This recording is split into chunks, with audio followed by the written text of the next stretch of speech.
could teach classes on this chapter, right? On this book as a whole. But the fact that the great tragedy of Darth Plagueis Device, you might say, is that no one will ever know about the quality of the story on top of that, because of the fact that, one, it's Star Wars, it won't be taken seriously as a literary piece for that alone, which is a crying shame, but I understand why. But also the sheer scope of the content. This was the swan song to the EU. This was the perfect magnum opus tie-in for everything that has come before. It ties everything together.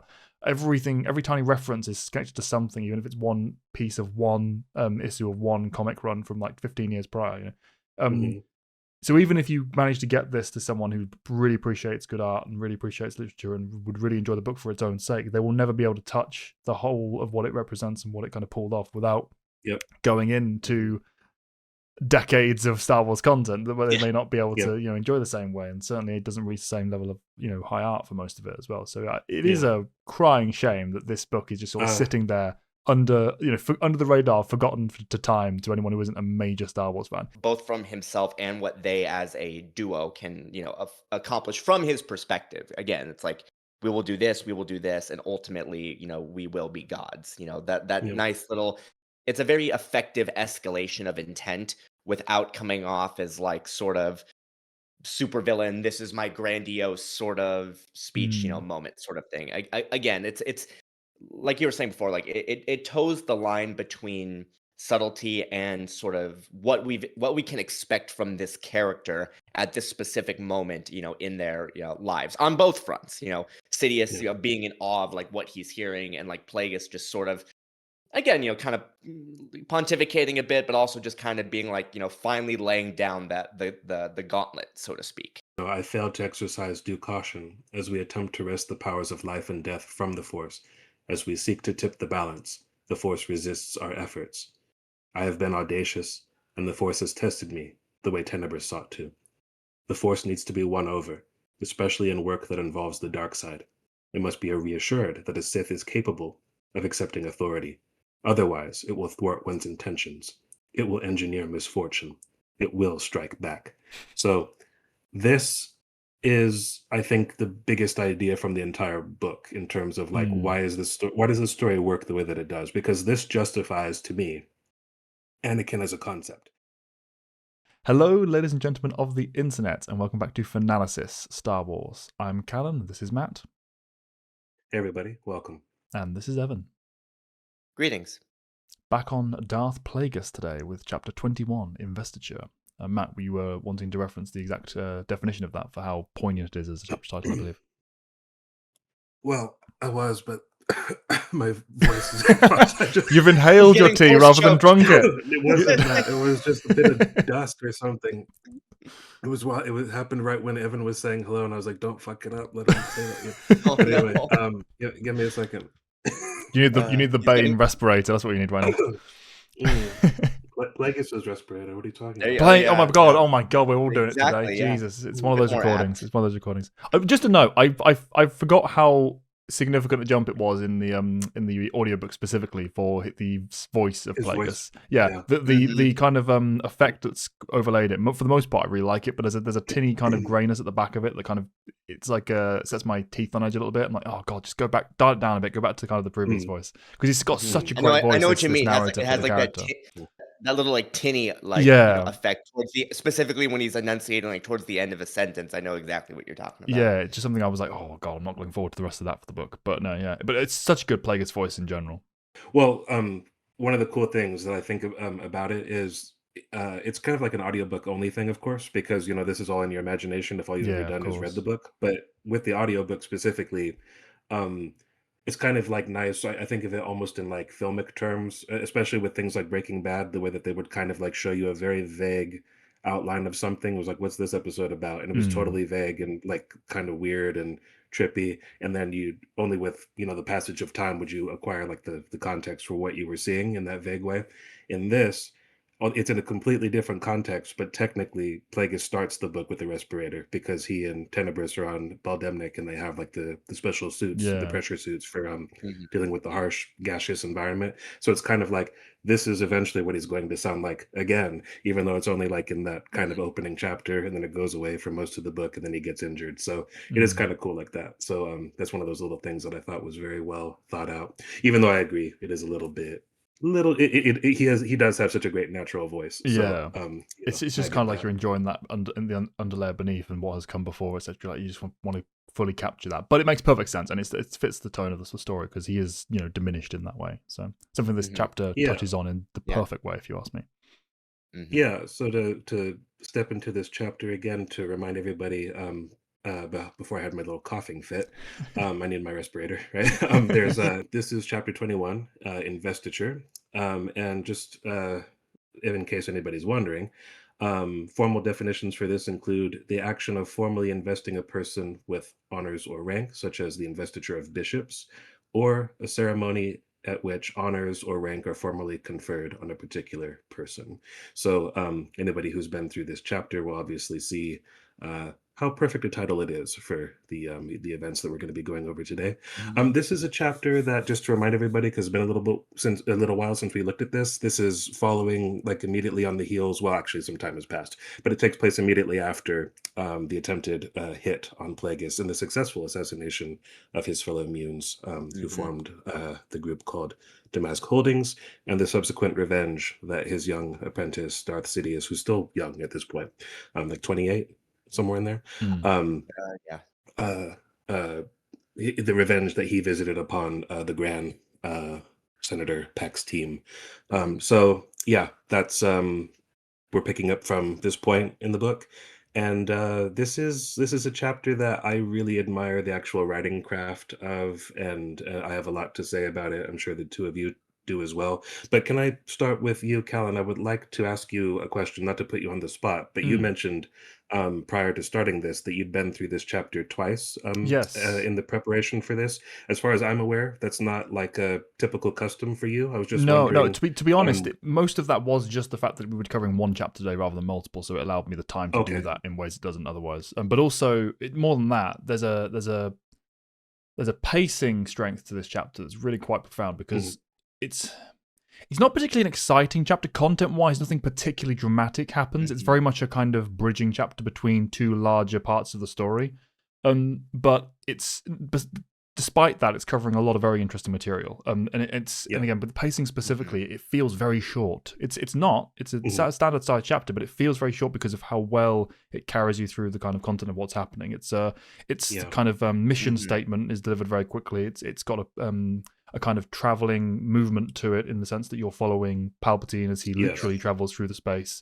It's a new space for him. It's kind of you mentioned the definition of investiture. It feels like he's coming to a ceremony. He doesn't himself know that, Yeah. but there's this kind of Mhm. tone that's been captured that makes the reader feel that way. It's like, oh, we know where Mhm. he's being brought to. We know he hasn't been here before. We know how important this place is to the story Yes. and to Plagueis, and all of this is touched upon on the actual content and in the book, etc. It just it's a very well packaged piece of the story, and that he's kind of thinking, okay, what journey do I want to take the reader on, and how do I want to express that? And for my money, I think all of us can agree, beat for beat, he executes that perfectly. I mean, we feel Mhm. like Yeah. we're with him on this, Yeah. with Palpatine. I mean, on these steps through this chapter. Mhm. For And sure. and yeah, Evan? to your point on that too, because I think what really helps solidify that experience is the fact that there's no location cutting in this Mm. specific chapter at all. It's pretty much starts and ends on Baldemnik. Um, Or sorry. Munilist. Sorry. Meals- Yeah. Oh fuck! Yeah. Did I just do that? It's okay. Yeah. I'm so Arbor The and not book. sorry. The book. Soja. There's a lot of Yeah. place Yeah. mentions Yeah. in this one as well. Yeah. Why was I thinking of Baldemnik? The book starts on Baldemnik, so it's a natural Oh, slip. because So yeah. we Yeah. were talking about the respirator thing earlier, so Yeah. Yeah, no. I Yeah. was thinking of Yeah. chapter. Wow, that was a fail. Yeah. My There are a lot goodness. of planets for us to keep rattling around our Goodness heads when we're talking about gracious Star me. Wars. That's ridiculous. Wow, This I'm book. embarrassed. This I'm book embarrassed does. about No, doing that. don't worry. My goodness. But This yeah, the book fact does that probably have like a dozen different planets at Mm. least that you yeah, actually visit. So, or at the very least, it could be more than that. no, But anyway, I was literally thinking of like of Plagueis and Tenebris in the mines. Wow. But yeah, sorry. On Munilist, it just takes place Plagueis's castle on Munilis, and because of that, it feels it is very self-contained in that. But despite that, they managed to, like you were saying, Callan, like sort of you move with the narrative as these angles are introduced and also concluded. Because, like we said, despite being a wrap-up chapter, it is I would say it's a very it's a well executed wrap up chapter in the sense of just enough time is spent with the concluding narratives from the Order of the Canted Circle and all of that, while at the same time putting just enough investment into what's going to come next, literally before it smash cuts to the time jump. So again, it's very tastefully done. Like it's basically the wrap up episode to the season of a TV show before the new season airs, a few months from now. So again, very, very well handled. In fact, we'll get to it when we get to it, but it does very much feel like if this were a TV show, the final shot of them together as they're talking to each other, in those chairs very much feels like, it would fade to black, to be continued next season. Sith music starts to climb on as the kind of credits roll, etc. Yeah, I mean, which is also something the audio drama really helps to solidify too in the actual music that it plays. It's very perfectly done music cue. Exactly, yeah. And with the recap part at the start of this as well, it adds just enough flavor that we haven't seen from the previous chapter to kind of justify the recap as well, because obviously it needs to do, it's very tightly knit storytelling here as you bridge between the two parts of the story and close off the act, because this obviously leads into Act 3 in the following chapter. It gives you enough of a recap, like, what happened on the previously on kind of moment, but with extra flavors, with mentioning of the Jedi and the kind of the questions that were left to the investigators and the questions that were left unanswered by the Order itself as to why they were involved and what they were worried about, etc. It gives you just enough to add that this is moving forward in the story and it's adding to it and expanding it, rather than just going, and here's what happened previously, even though you've just read it. It's a really, really well handled intro. And to that point, I love just the opening sentence of this, and it goes, assassinations, murders, and other crimes were no match for the codes of silence that had governed the Order of the Canted Circle, the Grand Protectorate, Santhe Security, and the Jedi High Council almost since their inceptions. There's something about the order in which all of those are presented and the finality of it all, in the sense of, even with everything that went on, there is a level of bureaucracy that encompasses all of these organizations, despite ostensibly being so different in their presentation. I don't know. There's a few angles you can look at that and come to some very interesting conclusions, especially when you consider the fact that the Jedi Council, in particular, we're talking about something that's been around for 20,000 years, and yet they still can't, and yet they still can't escape the inescapable power of bureaucracy. I don't know why that amuses me, but at the same time, it's done so well. You know what I mean? The first time that the Jedi is kind of like commented on by somebody who's not a part of the Order, like if you're consuming the material in the order in which it came out. So I'm talking about the original film here. So somebody who's not Darth Vader or Ben Kenobi, they're referred to as like a religion, right? But so they're you could look at them that way, and that is that kind of that I've never really loved that definition, but it's true in a way, from a certain point of view. But as with every religion, right, there's a political dimension to it as well. So I mean, they do have their ways are mysterious. It's like to the galaxy, and partially that's for the galaxy's own good. But it's also it's not just the way that they do business. There is something. I mean, this particular thing, you could see why they'd want to keep it under their hats. You know what I mean? Like why they're not. Can I just interject there and make something very clear about the power of the chapter? Everything you've just said, every single point you've made there, covered in this chapter. Like, that's how powerful this particular the writing of this particular setup is. He's every question you've asked there, which I'm sure was by intention, is something that he's answering in dialogue between the two ruling powers effectively of this era, discussing the Order itself. It's and the fact that connects to real life. Cheap. That's the great part of it. It's great because it's delivered in a way to where, yes, he needs to sort of put all this under the rug, but it's presented in a way where it doesn't frustrate you, or at least it definitely didn't frustrate me. The opening line itself, I mean, it's not really a great opening line in most stories, but because it's Plagueis and because we've kind of acclimatized to this cadence and this rhythm, and it fits the voice of the characters we've talked many, many times up to this point, it really brings you in, and it ties all of the factions and the cultures and everything together. And it's like, okay, here's what we're doing next. Here's going to be the business of the piece. You know, it's really strong. Yeah, I mean, there is something about the rhythm of it, you know, you always want to put words in the right order, you know, and so assassination, murders, and other crimes were no match for the codes of silence that had governed the Order of the Canted Circle, the Grand Protectorate, Xanthi Security, and the Jedi High Council almost since their inceptions. It's also the words that you don't get to see very often, like Canted Circle or Grand Protectorate, you know what I mean? And then a place like, you know, Xanthi Security is probably the most normal organization here, but their business would be concealment, to borrow a quote from Glocta, a Joe Abercrombie character. But I mean, it's like, so it makes sense why they're going to be guarded about it. The Grand Protectorate, well, I mean, a mass assassination campaign, but as grisly as this, you wouldn't necessarily want to volunteer information about what little you knew from this. The Canted Circle is like a shadowy, you know, secret, you know, hoity-toity club. It's kind of like a Freemasons lodge kind of a thing. Exactly. Yeah. And then the Jedi High Council, for mostly benevolent reasons, is going to keep this under their cap. But it's a really great. He takes about two, albeit large, paragraphs to summate all this and explain why these investigations ultimately come to nothing and everything else. I also like the fact that it doesn't really require a close reading, but it is nice that the details that jump out at you on a second reading, for example, it is nice that the Jedi are the first to arrive to the major crime scene. You know what I mean? It says the Jedi who had alerted the police, so they alerted the police. That means that they showed up, you know, first, and they sensed this in the Force, and for once actually got off their butts, you know, and went out Did to something go look about at it. Yeah. Must have been the wind. Given what was unleashed, you know, on their home planet, you know, it would make sense that their home base. Yeah, exactly. Yeah. In this chapter, Plagueis refers to it as their own Coruscant. You know what I mean? So it's like he understands another that thing that gets brought up and addressed in the chapter again as well. He's aware of what he needs to hammer in, you know, points wise here. Yeah, it's like the Jedi who had alerted the police never revealed what had drawn them to the Phobosy district to begin with, or why they expressed such interest in the case. As well, the members of the Order of the Canted Circle refused to answer any questions. So, I mean, but it is just nice that you don't actually spend time with these Jedi and you don't know who they are. But feasibly, these are ones who you've seen before, the older members of the council. I mean, at this point in the timeline, Mace exists, but he's still a very young man, so it wouldn't be him. So it's the generation that precedes him right away, even though he joined the council super young. Micah Giat, Tyvaka, maybe.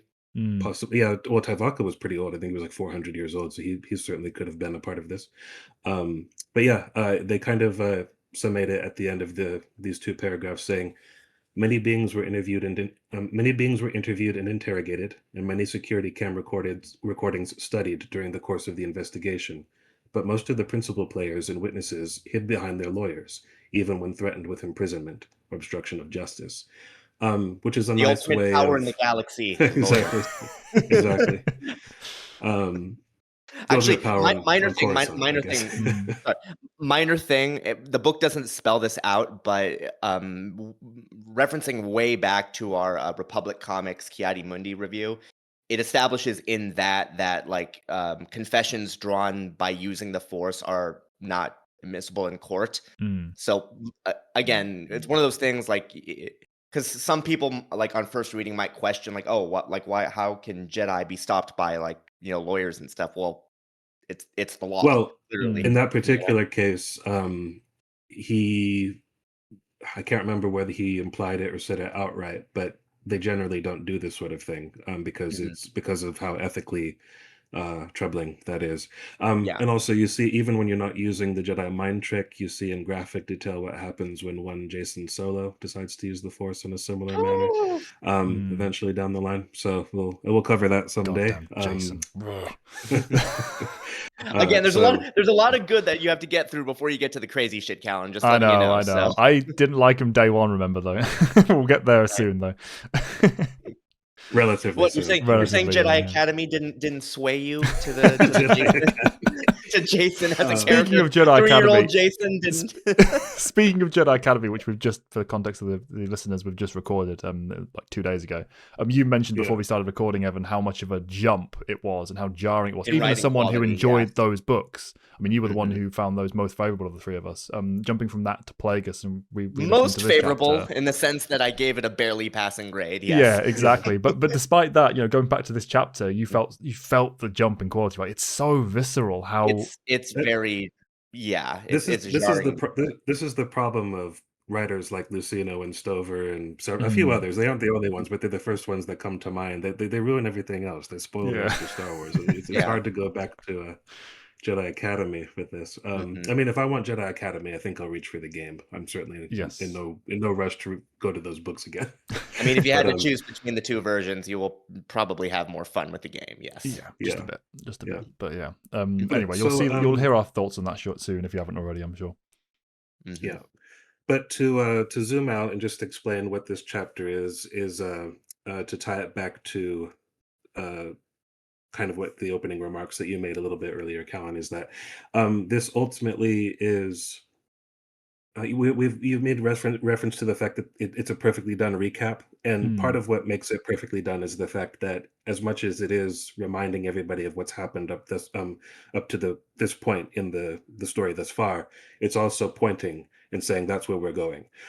So it's giving you a sort of a star of destiny, an idea of, and this is also like if this was your first time reading it, which you shouldn't be listening to us, by the way, but but I'm sure we've spoiled things or confused you. But if this is your first time reading it, when you get to that point at the book, you're probably wondering, why is Darth Plagueis still alive? Because that's the big shock, is that he survives up until the era of the Phantom Menace, so it is sort of like, how involved was this dude in the Clone Wars, you know what I mean? Because that's pretty close to coming up, right? So war is on the agenda, as he says here. Exactly. Yes, exactly. literally. Yes. And so it's really spelling out, here's our vision, for the future of Darth Sidious, and also conferring him with certain honors. So that's what this is, hence the title, Investiture. Yeah, he's brought to Munilist, and he's brought to his master's castle for the first time ever. And as he's on his way there, like through the ship, I really like the moment where he kind of falls into the Force to kind of perceive where he's going. It's described as one moment. I'd forgotten this happened as well. When we got to this moment, I thought, how did I just completely like blank this on reread? It was cool to get back to it again.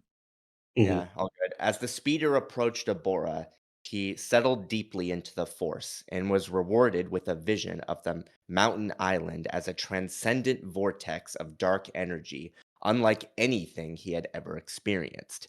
It was something he would have expected to encounter only on Korriban or some other Sith world. So it's like when you're thinking like maybe like in his mind's eye, and it's like you see the island itself, and it's like this big like nebulous black vortex like cloud hanging over it. It's like it's very, just in that little bit alone, it's very cinematic in the way it's described, but it's not overdone. It's very Dracula's Castle, isn't it, in tone? Like exactly. You're seeing the kind of spiraling. That's very much what I was thinking. Yeah, spiraling midnight above the tower of the fort, the island. It's really powerful and such a cool way of rooting us in Palpatine's perspective. I said before how we're kind of traveling with him on this journey through this chapter. Yeah, you're seeing like, this is setting the tone of where he's about to come to. It's not just a little hideaway, no man has an island kind of vibe.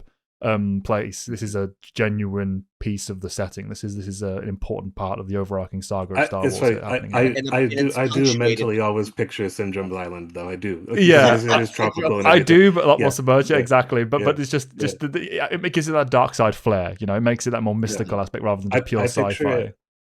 I picture it like that, with like Game of Thrones when it was good, ominous pacing and music, like the first time you're seeing something huge, like the Wall, or the Titan of Bravos or something. You're like, like what am I looking at? But anyway, really go ahead. No, it's okay, and it's just the punctuation too with the comparison to Korriban just is a really nice way of like, just like you were saying, Calvin, just like finally establishing this place as like truly what it represents, just to the dark side as a whole. And it makes sense. It's an investiture. It's an investiture. It's got the rank of Korriban now. That's the power of it. Well, Very much. and it's also nice because a lot of what is here surely was there at one time because Mm, Korriban's been robbed of all the things that make it especially valuable to either side. The mm, Jedi obviously take what they can find of the Sith to safeguard it from the rest of the galaxy. The Sith obviously hold on to it because they can make use of it, or what survived since the sort of the purge of Darth Gravids, which we'll cover a little bit maybe in this chapter, but we go into deeper detail with him later in the book. So we'll mm. probably do that, save that, most of that And for another session. yeah, and Um, he's met by but 114D, who sort of is yes, the initiation of the Grand Tour and all that. In better I do awesome. Alfred. like Yeah, he's here. yeah, Master Bruce, you want to go see Master Yeah, Bruce? I'll lead you. exactly. I'll lead you to The the very new much place. so. Alfred now, the fully Yeah. sanctified Alfred now that Sansil's Mhm. gone. I really do like Um, the back and forth they have, just in regards to Palpatine's not only him asking just for the lay of the land, but just the like him asking him about how long have you been here? Was Higo Damask your original maker? Like, what is your actual yeah. function? It really does highlight how much he really doesn't know, Yes. relative to us, the reader, obviously, Yeah. and Mm, even After relative to after 114D himself. 11 after Yeah. 11 years of training, yeah, he's never really gotten to the bottom of where's this droid from. He's probably never been especially curious about him either. But now he's sort of like, like this droid knows things I don't know, like yeah, I about mean like he's this whole here, and operation. also he So went through the effort of bringing him back from the brink. That's interesting, and we go on to see yeah. that how everything in this island is something that Plagueis loves, in as much Mhm. as any Sith can, etc. Like this is all information that he's kind of gradually fishing for, and in that very Yeah. Palpatine way, trying to get kind of a sense of control over. Okay, what's the lay of the land here? What conditions am I working with? How do I Yeah. start to massage the levers of power in this space? What limited Mhm. options I have when I'm talking about my master here? Like it's very Yeah. Palpatine, and it's nice seeing that It's kind of also dynamic click into place between him and his perceived master at this stage, just before the kind of investiture actually happens. Yeah, also in like a very roundabout way, it also somewhat kind of tees up the fact that Palpatine will eventually take 114D as his own after sure. obviously Yeah. killing his master and all that. That Yeah. sort of is like, oh, he's not your original maker, sort of thing. Obviously, that's whether that's intentional or not is kind of up to you, but it is also another way you can Well, look at it. he says my current owner as well, so it's even setting that up with the dialogue, right? That's what I mean. Yeah. Mm. There's I also like, I mean, you already mentioned it, the chain of questions that lead to these little revelations. I like how natural they are because Palpatine isn't consciously asking those questions with those ideas in mind. Like, oh, one day this droid it will belong to me. He's just Mm. Yeah. it's almost like a survivor mechanism because of what a Sith is and Mm. how a Sith operates. He's just sort of like, I'd like more information, please. It's just kind of getting as much Exactly. as I Yeah. can in like a Yeah. casual way. It's just sort of having more in my quiver kind of a thing. Yeah. Yeah. Taking Well, that Um, yeah. control. I I would like to say, and you've already pointed out, both of you in different ways, whether just overtly in your case, Callan, or in the passage that you read, Evan. I like how much the sense of vision is being employed consciously by the author, but rooted entirely through Palpatine's perspective. It's what makes this feel like you're watching it, almost like it's Mm. well done cinema. Mhm. In the passage you read, Evan, it said that he was rewarded with a vision of the island. When he's meeting 4D, he's looking at him, he's seeing him, like they're always trying. He's drawing your attention more so than he usually does, which he's always good at that. Lucido Mm. is, but he's drawing your attention to exactly what you're looking at as you're moving through this space. And they talk about exiting the turbolift. The first thing to catch Sidious's eye was the library. So, like, pointedly, he's seeing it, right? Rack Yeah. after rack of texts, scrolls, discs, and holocrons, all the data he had been craving since his apprenticeship began. He ran his hands lovingly over the shelf. So now we're getting tactile. Mm. He's touching it, Mhm. longing. And when have you ever seen him like that up to this point? Like Exactly. it's almost it's that kind of Anakin level of vulnerability. Something you want, something you haven't been able to Mm. have for so long. You very rarely ever see the Emperor in such a position. And ultimately, that's what Anakin becomes. It's like, how do I ensnare you? How do I make you mine? Mm. And he Mhm. knows how, but it takes a lot of doing, a lot of coercing, and a lot of patience, to make it work. So I really like that. Um, then it says he's ushered on to like a lift or whatever to get to like the next to the next room. His eyes darting from one device to the next, he asked, "Is this new? Since the Magister's injuries, they're talking about everything to find in like the medical facility." So again, his eyes, his vision, it's like it's constantly constantly showing you this is where he's looking, so this is where you're looking, and the answers to these as well. So it's like it's that weird position of knowing something Palpatine doesn't, which is Mm. also very strange, a very unusual position for the reader Yes. to be in. So it's an unusually vulnerable scene for him, despite the fact he's not in any danger or anything like that. It's one of those things that makes him a little bit more human and a lot more approachable than he usually ever is, Mm. So I Which just is wanted to not draw something you attention should to ever that. want to feel about Palpatine as well. This is what makes this so fascinating. And we've talked about the kind of foibles of stepping away from the Plagueis perspective and leaning more into the Palpatine one for the latter half of this book. We've talked about how we don't always enjoy that as much as we might. This is an example where that's absolutely not the case. I absolutely love every second of this chapter and this perspective of Palpatine. And just the difference in shift between what we're seeing and what we're noticing through his eyes as compared to what we see through Plagueis. Like you said, this is something Lucino is always amazing at, but with Plagueis, it's a lot more detached, introspective, Yes. kind of higher plane mental workings viewpoint of the universe. So he doesn't tend to get this granular with details. You don't get Plagueis running a tactile hand across a shelf and like longing for something in quite the same way most of the time. So it's a lot of very it is subtle also, and powerful shift into this kind of headspace, yeah. and it's beautifully handled. On that point, is Plagueis is over a century. He's over a century. He's aged over a century. I don't know how years old, a century old. He's over a century old in age. Yeah. Awkward phrasing. He has some idea about most of what he's seen over the years. So he's usually not at a loss to explain what he's looking at. He's usually got some kind of mental pocket for it.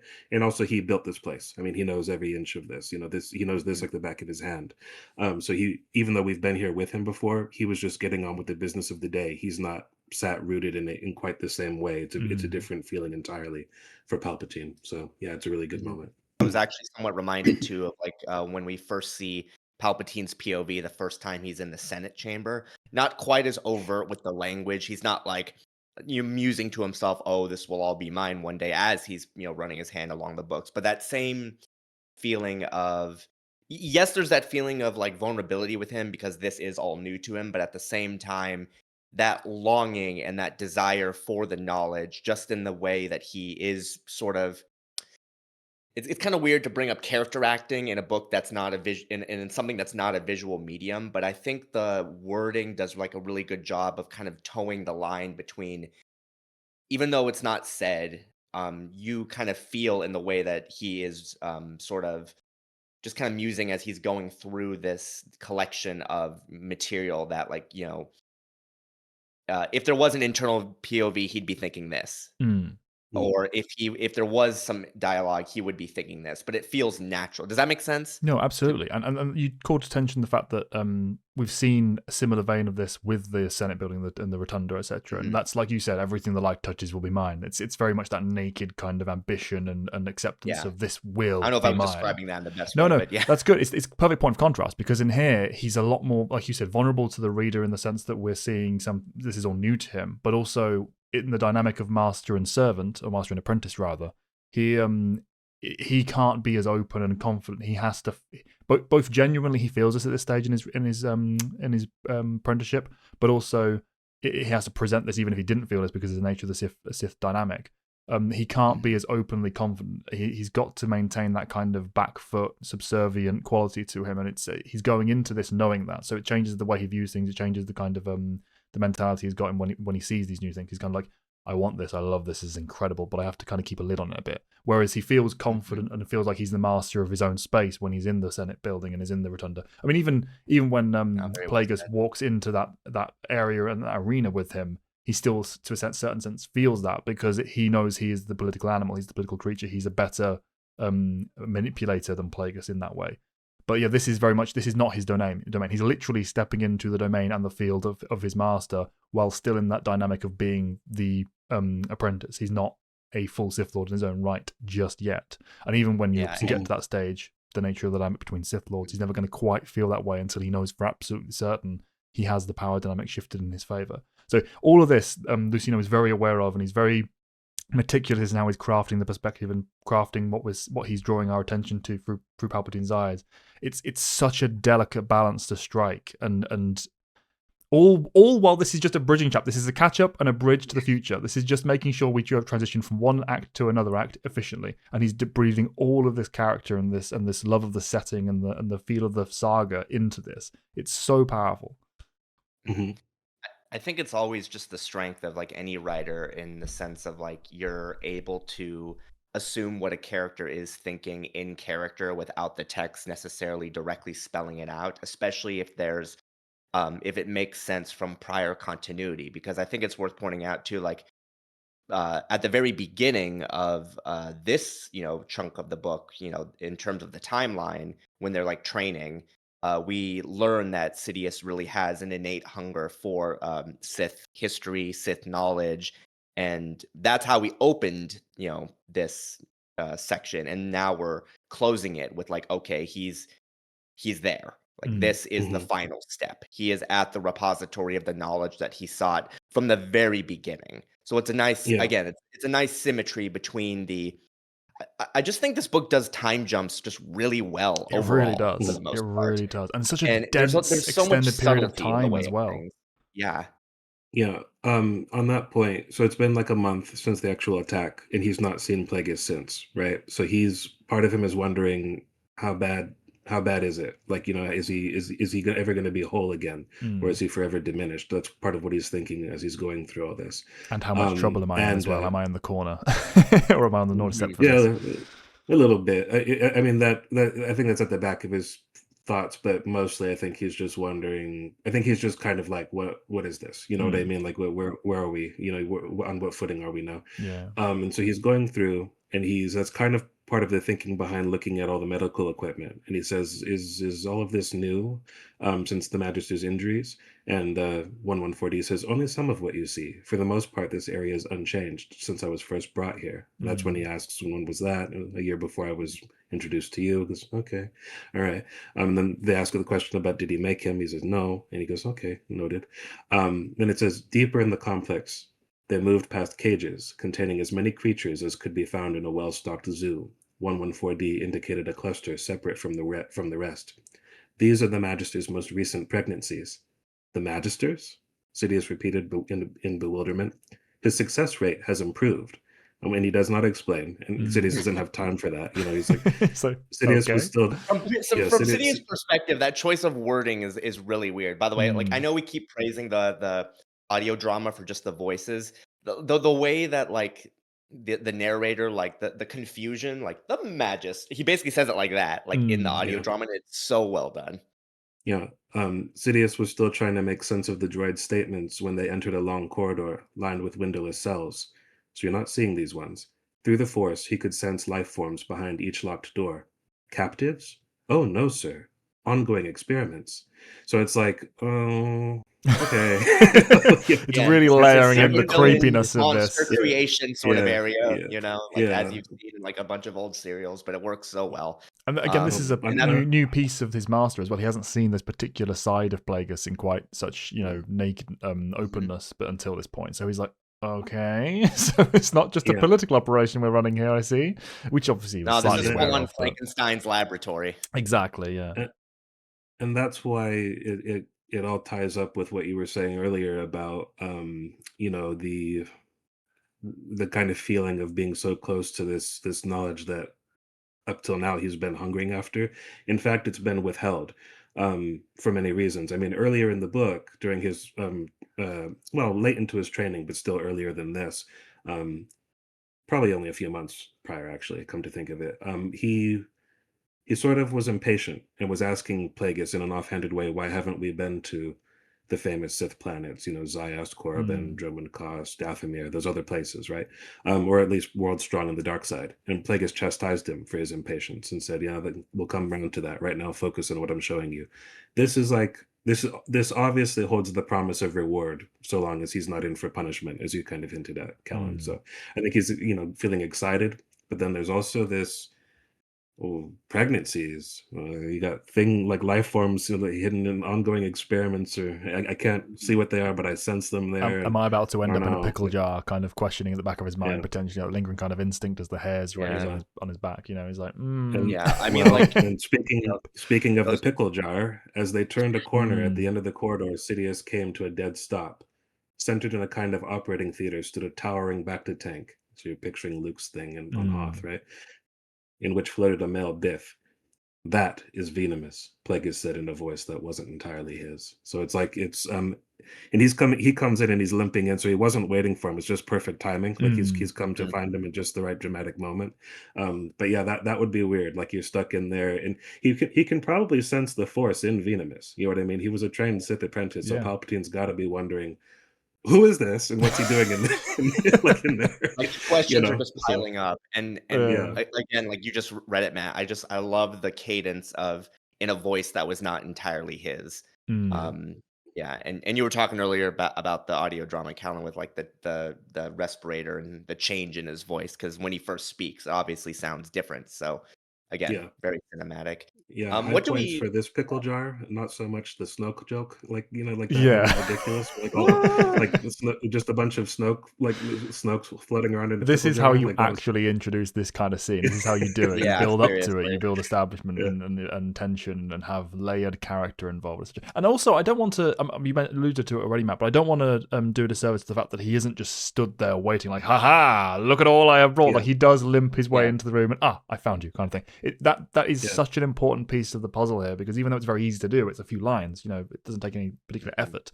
But doing that completely changes the scope of the character decision making. It changes the believability of the world, the investment in the scene. It's not just a case of I was sitting on my throne with my hood up, kind of my apprentice, I see you have come finally. It makes it more real, more Plagueis as well. It's not mhm, something he's not particularly Mhm. theatrical in his presentation by choice as a character. So it all adds up to make this just a perfect scene for me. yes. Could we on this point, what they're about to do? They're about to get into a lengthy conversation. That's the substance of the entirety of the rest of the chapter. Hmm. And in it, they're going to talk about, the events of the current moment that have led to their current moment, rather. And also, like I said, they're going to outline their vision for the rest of the galaxy. It's sort of Plagueis's PowerPoint presentation about here's what we're doing, from now on. Yeah. But to tee this up, I would like Callan for you to read a quote that you read in a previous episode, which at the point that this airs, that will be several months prior. So just to Hmm. remind everybody about what the galaxy is looking like here, the following quote, just to tee you up, it's from the events of the last gathering that happened before the events that went down on the showdown on Coruscant. So do you have it handy? Yes, yeah, got it in front of me, and never more timely than today. It just gets more and more relevant to the real world, which is not fun. Mhm. Let's see if I can cause the rain over where you are again this time. The climate begins to shift, Darth Sidious. The body politic begins to show signs of contagion. The re-emergence of anger, hatred, and fear signal a loss of faith in the Force. The light is waning, pushed into retreat by dark matter, and the universe begins to seem inimical rather than comforting. In such times, beings are wont to look for solutions in the enactment of harsh laws, the ostracism of strangers, and warfare. Once the Republic has fallen, the Jedi are but a memory, and beings have nowhere to turn but to us. We will provide them with a sense of stability and order, a list of enemies, weapons capable of decimating entire star systems, durasteel prisons in which they can feel secure. He gestured to the courtyard. Look how they hunger for the dark. It's Hmm. basically the early Mm. summation and intro to what he's going to be talking about here. It's like we've established this in previous chapters, we've Yes. established this over the course of Mhm. this act. Here's now what we're going to be doing about it. War is on the agenda, and leading us up to the Yes. Clone Wars setup. Now that quote came from chapter 15, and I would also like to read a very short bit that comes from a different book entirely. This is from the Revenge of the Sith novelization, and it's from Dooku's perspective. Note for context, which isn't super important, Dooku had a slight disagreement, for those who haven't read the book, with Sidious about which Jedi between Anakin and Obi-Wan would be more suited to serve as in their empire as like a recruit to help wield power and enforce the laws of authoritarian government.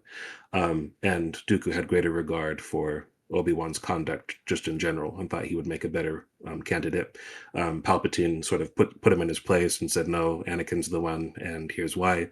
And then Dooku kind of chides himself for thinking he can improve upon his master's plan, and then falls back on the following thought and realizes just how painstakingly and intricate all of Palpatine's plans have been. And he says, or he thinks rather to himself, it was said that whenever the Force closes a hatch, it opens a viewport. And every viewport that had so much as cracked in this past 13 standard years had found a Dark Lord of the Sith already at the rim, peering in, calculating how best to slip through. Improving upon his master's plan was near to impossible. So, in fact, rather than 13 years, this has been going on for the better part of a millennium, and has been kicked into high gear since precisely this moment, actually. And the bit that you read earlier, Callan, that was capped by that was what Plagueis thought already, and he already had the ideas to, and had already assembled the principal players and guilds and organizations that would later form the base of the Confederacy. He already had the idea, we're going to use their money, their resources, their weaponry to wage war. Thinking, the clear suggestion is he thought we're going to do all this openly, challenge the Jedi when the time's right. And Palpatine then seeds the idea that, the Jedi are thousands strong, and this has been tried many times, and it's never really worked out. And it's the one time where Palpatine's subtle machinations really seem to be earned. Like later in the book, as we'll talk about at the end, he kind of claims credit for everything, and that just doesn't feel right. But it does feel correct, and not just factually, but thematically, that little flourish was that he says, rather than waging an open war, he doesn't make the idea his own. He makes Plagueis think it's his idea. He gives him enough language to say, what if we make them appear to be enemies of peace and justice rather than the guardians? And that thought lingers in Plagueis' mind, and he's held on to that from that moment, which wasn't too terribly long ago, maybe a month or two ago, to this. And he's thinking, this is how he kind of like says, here's what we're going to do, like in response to all of that. So that thought has been germinating ever since Palpatine laid that out in response to what Plagueis already said they were going to do with their varied cohorts. So that's what the substance of the rest of the chapter is explaining that and their position with the Force, and why now is the right time as opposed to at any other point over the last 1,000 years. So getting back to this moment where that is venomous. So following that, says, Sidious pivoted to see his master limp into the room, mouth, chin, and neck concealed behind a breath mask or transpirator of some sort. And it talks about the fact that most of his wounds have already healed, but his skin, it's got that Sithy kind of, deathly pale kind of like look to it. And you can tell, like, okay, so he looks physically diminished, right? And that's what Palpatine's thinking. But he can feel his strength in the Force. But now he saw that for all the punishment his body had sustained at the hands of the Meladians, the Mien was no less strong in the Force. And I love that Plagueis says, your thoughts betray you. So that's a very like Vader line, right? But he's like, the line is blurred between like, I'm just reading your mind, and rather I get the vibe of what you're thinking. And he would be insulted by it if he wasn't so secure in his own powers, but he's still going to rub his face in it a little bit, like, just so you know, just so we're really clear, they don't get any ideas, don't get it twisted, kind of a thing. Like, I know I look like a corpse and everything right now, but as you can sense, I'm fine. And he calls out a bunch of other Sith for examples of why this kind of thing doesn't weaken one. He mentions Malik, he mentions Gravid, so it's just a really nice way of. I think that's the only time that Malik and Revan are mentioned by name in the text, but it's a nice reference. And in case you hadn't forgotten, when you approached here, you saw a swirling vortex of dark side death around my castle. Don't underestimate my power here. Like he's done the work of setting this up, so it's not just Palpatine taking what he's saying on face value. We've seen the power of this place and this being long before we ever see him in person. So it kind of built that. This feels like his domain. This feels like Dracula in his castle to Palpatine, therefore to the reader. So every word is earned. Yeah, it kind of reminds me of like when in Yoda Dark Rendezvous, when like Ventress is talking to Dooku, and he refers, exactly, she refers to his castle as like the nexus of his power, and she's like, if I go there, I'm not going to leave unless he wills it. Very very similar energy. Exactly. And even the kind of more Um, open chastisement in that book when he does just sort of put her in her place when she tests some of her boundaries and he's like, excuse me, you've forgotten the nature of this relationship, madam. yeah, he chokes her and be like, Mm, and I guess you can get away with it when you're just overtly more powerful. But mm, we chastised Plagueis for doing that to Palpatine not so long ago, and we did that with good reason because mm. although he's not consciously thinking about it right now, Palpatine has not forgotten about it. Rest assured. Yes. Oh no. Yeah, but But so he your thoughts understands the betray you. dynamic. He understands the reason it was done. He He understands. Yeah, understands yeah. it's fine. This will It's totally fine. go He's not well. holding a Yeah. Palpatine, grudge. He gets Emperor it. Palpatine, famously understanding. That's why Yeah. he rides around in a Death Yeah. Star, right? Exactly. Anyway, Yeah, yeah. yeah, But but can I just say, like, from just like a meta perspective, because like when I first read this book, like for the very first time, and like the whole Plagueis with the breath mask. At first, I was a little bit like, oh, really? They're trying to give Plagueis some like Vader they all get energy. one. I thought it Yes. was Mm. kind of. I'd be lying if I said like when I first read the book, I thought I was a little on that. Like, do we really need that? But it's one of those things that I've kind of softened to over the Me years. I mean, too. it is a very obvious reference, but it's like, well, for starters, we've had so much time with him without it at this point that it's whatever. Yeah, And the thing you is, get it's like both versions. Yeah, they make it just different enough to where it's like, okay, this is a reference, but it's not. We're not deliberately paying homage just for the sake of it, so to speak. I mean, Yeah. that is what it is. It's Sith tradition Yeah, because of the Vader iconography of it, but it is It's like also used Skywalker's within the. losing a hand. It just has to Yeah, happen. it, yeah, yeah. it's also a plot point. It's relevant to the events of the plot, so I I was like about to that, Mm. and say it's also they try and dig it into the what actual is story. what he's wearing right now is obviously just a random implement that he's used just to heal. After the time jump, he's obviously wearing a prototype for exactly what Vader is later outfitted with. So you get the Mm. clear suggestion that when Vader's healed, 114D probably took this exact same tech and incorporated it into his suit. Um, so because it's described as having the chest panel with the different Hmm. modules to flip and everything like that. Mm. So, but it's described as something that Plagueis invented. So he hasn't done it yet, but he does it over the course of the time jump. So it's a nice little legacy to give to his Yeah, Yeah, his exactly. son, He does his and just enough Palpatine's yeah, with it. son. Yeah, yeah, Yeah, yeah, it's yeah. exactly. It's yeah. done just enough because, like you say, it's a gimmick. It's a trope. It's laying into the legacy of the fact that Sith always ends up with some kind of visual thing like this. It's the kind of Hmm. it's kind of like a more mundane version of the price of the dark side. You know, you're gonna take these risks. Dive into the depths of evil this way. You're gonna come out of it scarred beyond just the Force doing it itself. Palpatine, which testicle is a forehead, huge etc. which is a Yeah, huge which is what substance of I'm this saying. Yeah. chapter, talking Yeah, about that exact thing. Yeah. exactly, and the risks they're taking and the carelessness, etc., which is the larger thing of what's happened in the preceding this in the rest of Act Two. But like you say, enough is done with it. He's made the business of it, the passing down the legacy to Vader. He's made the fact that Plagueis takes ownership in terms of this is a problem that needs solving, and I will address it as I address everything else. He's not. It's not just like, oh, I've had this thing just sewn on, job done, moving on, etc. There's an evolution to it in the same way there is with everything in his abilities and in his perspective throughout the story. It's He's done basically every possible thing to make sure it's not just the sake of the visual of tick of the Sith box. He's made as much as a part of the story as it's possible to make without doing the whole story around it. So I think it's earned. But I'm with you, Evan, and both of you. I think in the fact that the first time you come across it's like, oh, okay, Yes. we're doing this again. Like he's Darth I Malak warmed up beats to it Vader. Yeah. as Evan said, I warmed up Yeah, to it. exactly. Yeah. I mean, it's all of them. Malak, Mhm. Malgus, Vader. They all end up with a breath mask, or similar. Well, yeah, like Malik, I think Malik is mostly just trying to hide how gruesome it is. You know what I mean? Because it looks really ugly because his jaw Yeah. was chopped off. But yeah, the other Right. ones they require it for him to breathe and things like that. Although Malgus, he doesn't really need it to breathe, but you get the idea that he's suboptimal. Like Yeah. like when it's busted or whatever. But anyway, I like how he starts this. Like he's kind of like projecting more power through his words than he's able to like summon just with physically. He's like, your thoughts betray you. Do you think that Malik's powers were weakened by Revan's lightsaber? Bane, who he usually is criticizing, but he's Mm. using as an example here. Bane, by being encrusted in obelisks. Do you think Gravid's young apprentice was hindered by the prosthesis she was forced to wear after fighting him?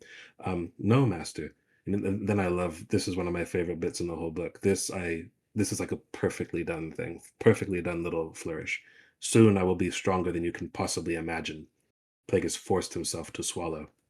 So he has to take an effort to Mm. swallow after saying that line. That's how it's it's that ego, like that just it's almost the force saying, what just happened? You can stop Yeah. now. You can stop now. Like if you just stop now, like you don't need to lead to your own demise. You don't need to sow your own ruin. You know what I mean? But it is just that wonderful little bit of a reminder. It's not the same at all as like when the dark side consciously strangled him from giving the game away about Camino, like when he was Mm. talking to Sifo-Dyas. That's a different thing. This is more just like a little touch of humiliation. Even like he forced himself. So it's not the force, but the word force is invoked. He forced Mm. himself to swallow. It's like I'm forcing myself to push ahead. I'm forcing myself to do something that really my body doesn't want to do right now. So it's that, because I got to project power. I'm pushing things too far. I'm gonna. Mm. That's just who he is. That subtle little thing. So much is right there. I love it. But come, we have much to discuss, and he spends the rest of it in similar fashion. He takes him to a little room that's very like furnished very very simply, a couple of chairs, a bed, a cabinet, um, and a exquisitely woven rug, very similar scene setting to their final scene together. So it's painting it's not the same room, but it's very similar locale with furnishings like that. Motioning Sidious into one of the chairs, Plagueis lowered himself with noticeable difficulty. This Mm. guy is a Sith Lord, and now he's like your grandpa getting into a chair or Yeah. something. You know what I And mean? It's like Palpatine again it's is that. like weakness, weakness, weakness. He's identifying all of this Yeah. because we're Mhm. rooted in his perspective here. So all of that has been set up to Seeing show it he's directly. noticing these. And the that after a long moment of silence, he nodded in satisfaction. Just how measured and slow and plodding that action is. Mm. And again, he is powerful. It's no joke. You can tell. But this is reminding you, though he would not want it to be, though he would wish it otherwise, he is mortal. You know what I mean? And so much of it is about him trying to play God. And I love these Mm. little reminders of, no matter how hard you try, you know what I mean? Like ultimately you're still mortal. And it's not just him. Obviously, this is a lesson Palpatine or anybody else should be picking up on, but arrogance, ego, the dark The side, dark side. you know, Yeah. everything. But yeah, he goes, I am pleased to see how greatly you have changed, how powerful you have become, Lord Sidious. What happened on Coruscant was meant to happen, but I take, which, we'll talk about that. What happened on Coruscant was meant to happen, but I take consolation in the Yeah. fact that the events have shaped you into a true Sith Lord. You are indeed ready to learn the secrets I have been safeguarding. So this question of fate, Yeah, right? as we were Yeah. I was listening to that both times today. I thought, oh god, we're gonna have a conversation about that again and again. Oh yeah, fate's Yeah. always on my side. If anything Yeah. goes He's wrong, had it's a always month. supposed to He, happen. he's Had had a a month to month. think about He's this, had a and this is month the to cook up conclusion that this he's come excuse and to. tell it to Yep. himself so often that he actually believes it. Yeah, That's what he's done. I You know didn't what I mean? screw That's up. I clearly didn't what he's make a done. mistake. Yeah. It was always supposed to happen this way, which is always the Mhm. case, unless he wants something to happen the opposite way. In which case, no, we don't believe in fate, except when it's helping me. It's such a, Yeah. and this is the meat of his conversation here as well. He's talking about the investiture of the Force and the allegiance of the Yes. Force, and then everything the Yes. Jedi do, we benefit from because it's on our side, and mohaha, we can't fail, and all of this stuff. And it's that perfectly built up delusion in his own mind, that twisted Yes. sense of ego and perspective that the whole book has been hammering in to us beat for beat. And he grows into it. He doesn't start this way. You see it as he becomes a transcendent Lord of the Sith. It's like this dark side just infects him with its own corrosion, and all of that being tied to the story and to the themes and to the handing over of power to Sidious as he then takes on exactly the same flaw. Just takes it a bit longer to kind of Yeah. marinate in, etc. It's just beautiful. And obviously, Perfectly. much earlier on from this point, he gave him his name. He pronounced him Darth Sidious. But he usually calls him apprentice. I Mm. am pleased to see how powerful you have become, Lord Sidious. So he is conferring him the mantle. He's Mhm. calling him Lord now, Lord Mm. Sidious. So yeah, and I also like because you mentioned how much earlier on you mentioned how the business at the Canted Circle that was supposed to be an investiture of Larsh Hill that was interrupted Mm. by an Yeah. assassination attempt. So we are actually getting a culmination of a similar kind of event. It's just happened in this roundabout way. And in retrospect, he's telling himself it was meant to be so. It was meant to happen this way. But The anyway, dark I'm side's just wondering. always on my side. I can't make any mistakes. All Yeah, while one he's little bit saying we here. must be careful. I pushed too hard. I was careless. Like Oh yeah, yeah, he thinks he's owning the humility and owning the mistake, all while he's not. It's yeah. so beautifully Plagueis. Yeah, I love the bit where so Palpatine says like, "What is this place, Master?" Plagueis took a moment to gather enough strength to continue. So even just the act of speaking, and, Mm, and he's still telling himself it's all meant to be this way, and aren't Mhm. we great, and we're godlike, and everything else. But he's just so weak. I like so physically weak. Yeah. I love it, mm, and it kind of like like later on when like Palpatine's rolling around on the Death Star with Vader, and he's got his cane, and he's really slow. Only some of that then is performance. I mean, obviously he could kick it into high gear if he needed to, mm. but Yeah. he really is decrepit and his body is sort of like failing because of how much the corrosive effects of the Which was one of the force. reasons he was so scary in that initial film because, like, Yeah, you see this old man plodding down on this ship, and but you don't know what he's all about, but then when you see what he's all about, you're like, "Whoa," sort of thing. So yeah, it's a very tasteful again, like we say often with these reviews, like, references are fine when they're tastefully done, and this is like a masterclass in that, yeah, saying a Mm. lot with a little. And the cane isn't something that you tend to associate with Sidious in your mind as well, but that's such a perfect like scene when it does actually happen, because obviously the most of the time we see him just sat in his chair. It's not really relevant to his iconography and everything, and what he actually does in the meat of any business of a scene, because either he's Mhm, sitting or he's blasting lightning at Luke, in the originals. But mhm. yeah, that idea, that theme of just the dark side has kind of weakened you and corroded you over the years and sapped you of your strength, and for all your yeah, like spiritual power, your body is drained to this husk. I like that yep, he's using that in this scene with Plagueis. Like it's making it more a piece of the story, more a piece of the character, yeah, and journeying us Mhm. between. Because again, this is a bridge. This is post assassination attempt, post his weakest moment, and bridging us towards his kind of reascendance into the third act, the final act of the book. yes. It's It, important to kind of it, marinate in the vulnerability here, all while giving yeah, us the ticking over of his ego and how he's addressing it and yes. perceiving it. And how And it's it all also true because he highlights. is powerful, but Mm, it is the self delusion aspect of it coupled with it. It's like you need a fantastical setting like Star Wars to have this yeah. kind of powerful combination of things going on. But what were you going to say, Evan?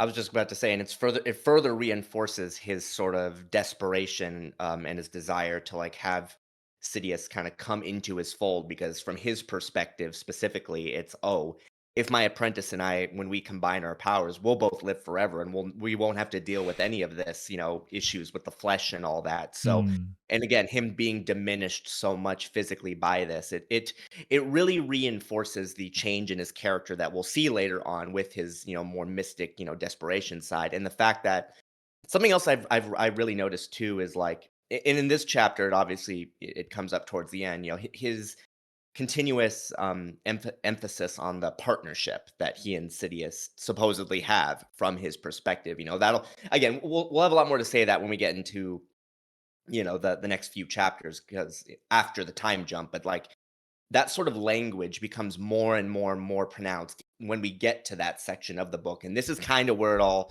sort of begins. So again, Yeah. it's just further showcasing the tee up and the change in the writing style that will eventually come. You will Hmm. be the dagger Hmm. that I drive. That I, as your guide, drives into the into the Also, Jedi he's Order. referring Into to the heart. Palpatine. In that actually, he's referring to Palpatine as a tool. Again, Mm, it's subtle, but exactly, it's like, exactly. It's and again, always this. Well, Palpatine's not shown reacting to it, but Mm, the again, in probably the back of his mind, he's like, "Oh, I'm just a weapon to you." yeah, Just logging saying. that. well, All the while we're talking about Maul as a weapon. Yes. It's so beautifully layered in how the scene is addressing this. And again, Plagueis earnestly believes they're going to be partners, but he just does not actually actualize that. He just everything he says and well, does, he treats Palpatine as a subordinate up until the end. they I mean, I think he tries from this point forward. He tries pretty hard, but there is always that piece of it. I mean, he gets more diluted as well as time goes by, and Mm, he starts really kind of losing his mind. And it becomes more apparent as time goes on. But I think he tries as best he can, but it's you just can't do this. This is why Bane was right. You just yeah. can't. Like it's you can only talk yourself into thinking you can. I think he gives a more earnest attempt than most other Sith would, and at the same time, as you said, he does fall into these pitfalls of forgetting just nature, but also pushing it too far, particularly for someone like Palpatine, but just in general. I mean, no one would let all of this fly, like not forever. But then there's also the fact that they all kind of think this way about other people. In the same chapter that I quoted from Dooku earlier, Dooku goes to great lengths to describe the fact that he really only perceives two types of individuals throughout the galaxy. There are assets and threats. That's it. And he does what he can to manipulate or make use of the former and to eliminate the latter, obviously. So he kind of thinks the same thing. And anybody who that's as best as Dooku can come to coloring in. He really thinks of everybody as kind of like abstractions, and they coalesce around things that cohere to the ideas of assets and threats. And here, Palpatine says, "What is this place, Master?" Plagueis took a moment to gather enough strength to continue. Think of it as a vessel. So think of it as something else. So I'm not telling you exactly what to think of it as a vessel that contains all the things to which I am devoted, all the things I love. This may be the first time I've ever heard you utter the word, only because no other term exists that adequately expresses my unconditional attachment to the creatures and beings with whom I share this place. Love without compassion, however, for compassion has no part of this. So he doesn't really have a word that that really encapsulates this. So he'll go with his stand-in for it itself, like an abstraction that he's kind of like using to bridge the gap between what he really means and what he fails to be able to express. He'll use a stand-in for it. So they do, that quality is still central to the idea of like thinking of each other. I mean, how much can he actually be a partner? Like without nothing's quite real, except for assets and threats to people like this. And even then, it's sort of like you don't want the threat to exist, so you do everything you can to expunge it. So it's really twisted psychology, and they all share it. Sidious is this way, Duke is this way, Plagueis is this way. So this is why even an earnest attempt ultimately is going to fail. It just can't be. You can't push it beyond a certain point, even if you did want to. And there's a part of me that thinks that Plagueis really did want to. Yeah, but he also chose Palpatine, the absolute worst possible Sith to try this with. A Dooku, you might be able to make it work. Yeah, exactly. I mean, it's one of those. It's one of those cases where it's like you have to consider the individual and the actions, and with like, yes, Palpatine's not the best person to go about this, but at the same time, Plagueis was not doing himself any favors either. I mean, he did everything wrong if he wanted to establish this kind of relationship, and he chose the wrong person to establish it with. I mean, you might have been able to make this kind of thing work with a Dooku. I mean, I'd argue that you could have a partnership between a Dooku and a Plagueis, but Dooku would have chafed just as much under in some way. Yeah, as we also established. I think it is possible because, but also I'm not sure whether Dooku would have been powerful enough to fulfill that rung of what's needed with the Force, because there is something special about Palpatine in that he is. It's not necessarily just the raw strength in the Force. It's that what they're trying to do, as they'll talk about, is like basically subvert the very will of the Force by pushing things as far as you possibly can. And I think that requires the kind of like embrace that only what they think of as a true Dark Lord of the Sith can really pull off. And I've spoken about many times in the past that as gifted as Dooku is, as prodigious as he is, as talented as he is, ultimately I think of him as like the perfect dark Jedi. I don't really think of him as a Dark Lord of the Sith. I don't think he's quite of the same sort of persuasion. You know what I mean? He's sort of like different order of person. You know what I mean? It's the discipline. He's like an asset within a system. He doesn't have the mania of I'm going to dominate the Force itself. Kind of in his own way, he's kind of an adjutant of the living Force perspective. Like he's not someone who in his mind lives within the Force rather than I'm going to dominate the Force itself. He doesn't. I don't think he. Based on how he sees himself within his own kind of class structure and system, he perceives the world through that lens. He doesn't see himself as capable of rising to the point where I could, dominate the Force. Whereas with Palpatine and Plagueis, it's all about the mania and the ego and of course we can. We are living. I mean, Palpatine in particular. I mean, in terms of just all the raw emotional kind of warp style tides of the dark side, he is a living embodiment, a living avatar of everything evil about the dark side. He's got that hunger in who he is. That's a lot more cool and calm and collected and disciplined in Dooku. He doesn't have that quite raw edge, I think.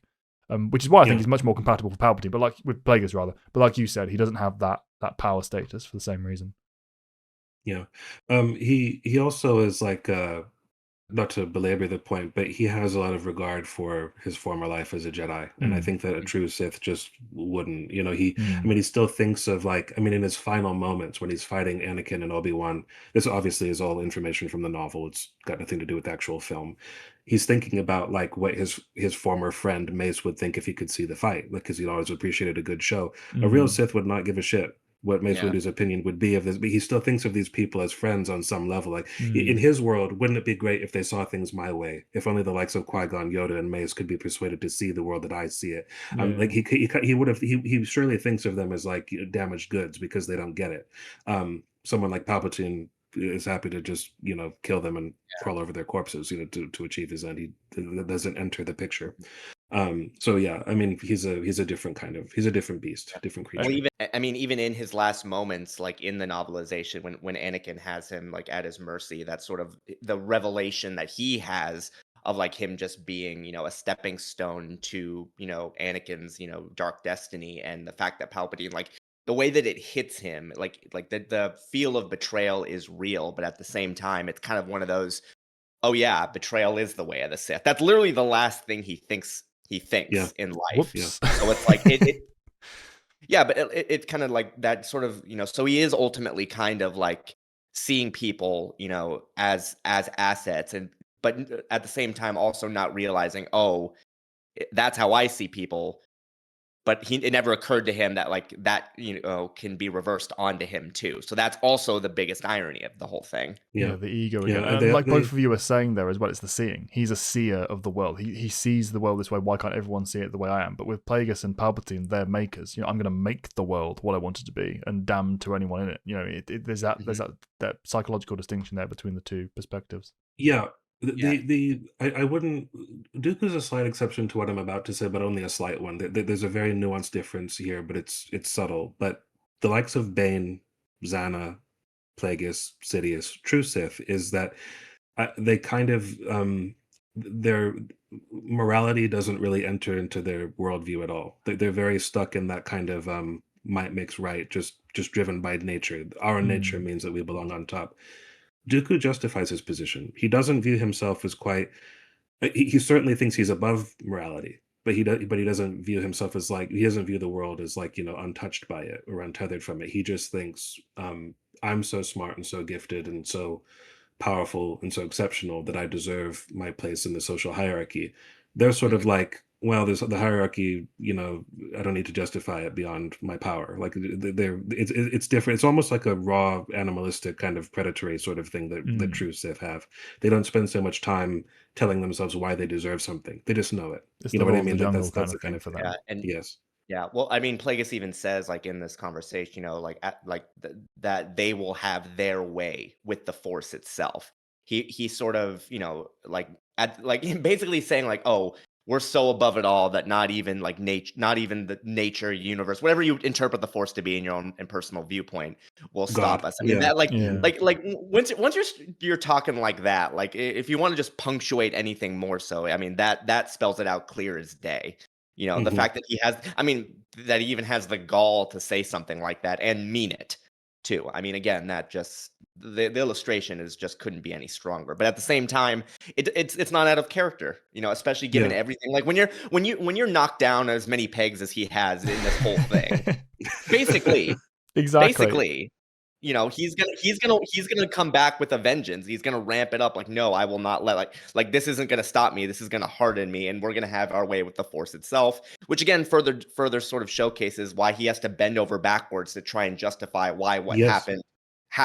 Yes. Like, Because if you didn't do that, if you couldn't do that, how could you ever make sense of those moments where he's brought to heel? You have to figure out a way of rationalizing it in some way because I am God, I have to explain that even God can stumble, and here's exactly how. You know what I mean? Yeah. Palpatine even kind of points it out. Perhaps that was the Millennials coming in. So perhaps, but moving on. I don't want to look at that. Like he in the same breath he's talking about. He doesn't even try and like explain that away. Exactly. That's brilliant. In the same breath that and we always say this is always true. It's so perfectly Lucinian here. Lucinoian, whatever you want to call it. In the same breath that he's saying, no, we will make the Force ours. We will make it, make it our own. This is the way we have with the Jedi, the way we have with the politics, body politic, etc. of the galaxy. He's saying but I was careless. I pushed too hard. We have to be delicate about these things. This allegiance must be one, but we will dominate it. We'll make it. He's saying both in the same breath, and not recognizing like the fact that in everything he's saying about the Jedi having lost the allegiance of the Force, he's doing to guarantee about his own, Star of Destiny. He hasn't quite lost it yet, obviously, but we know we're gonna get to that point, and it's for exactly this perspective. He's not taking the pokes on the shoulder by the Force, going, excuse me, I'm in charge here, kind of thing, and you have to respect that. And he's like, no, fuck it, I'm going to dominate you. He's like, okay, we'll see how that goes. And I think that's a nice little encapsulation too of how ultimately the difference in how Palpatine, as a full Sith Lord, sort of views the Force compared to his master later on in life. Because yes, Palpatine carries that I'm going to dominate mentality with him through the rest of his life.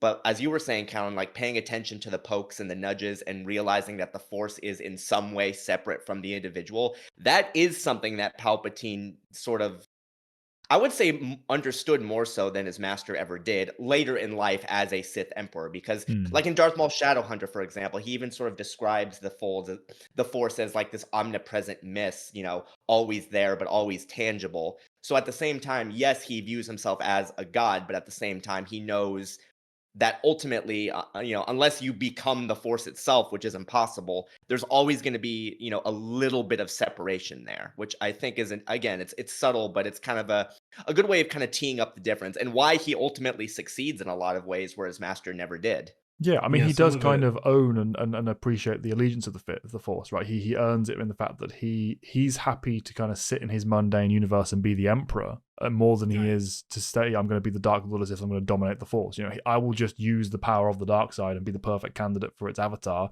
and it will make me do whatever, and I don't care. I'm just all about the kind of, that Lord of the Jungle life. He's also sort of okay with like the sort of lesser forms of immortality. Plagueis says from the outset that he's not. Plagueis is not looking. He's not willing to accept the idea of essence transfer or surviving in clones and etc. He really wants to preserve like his own natural form for the rest of time. So he is.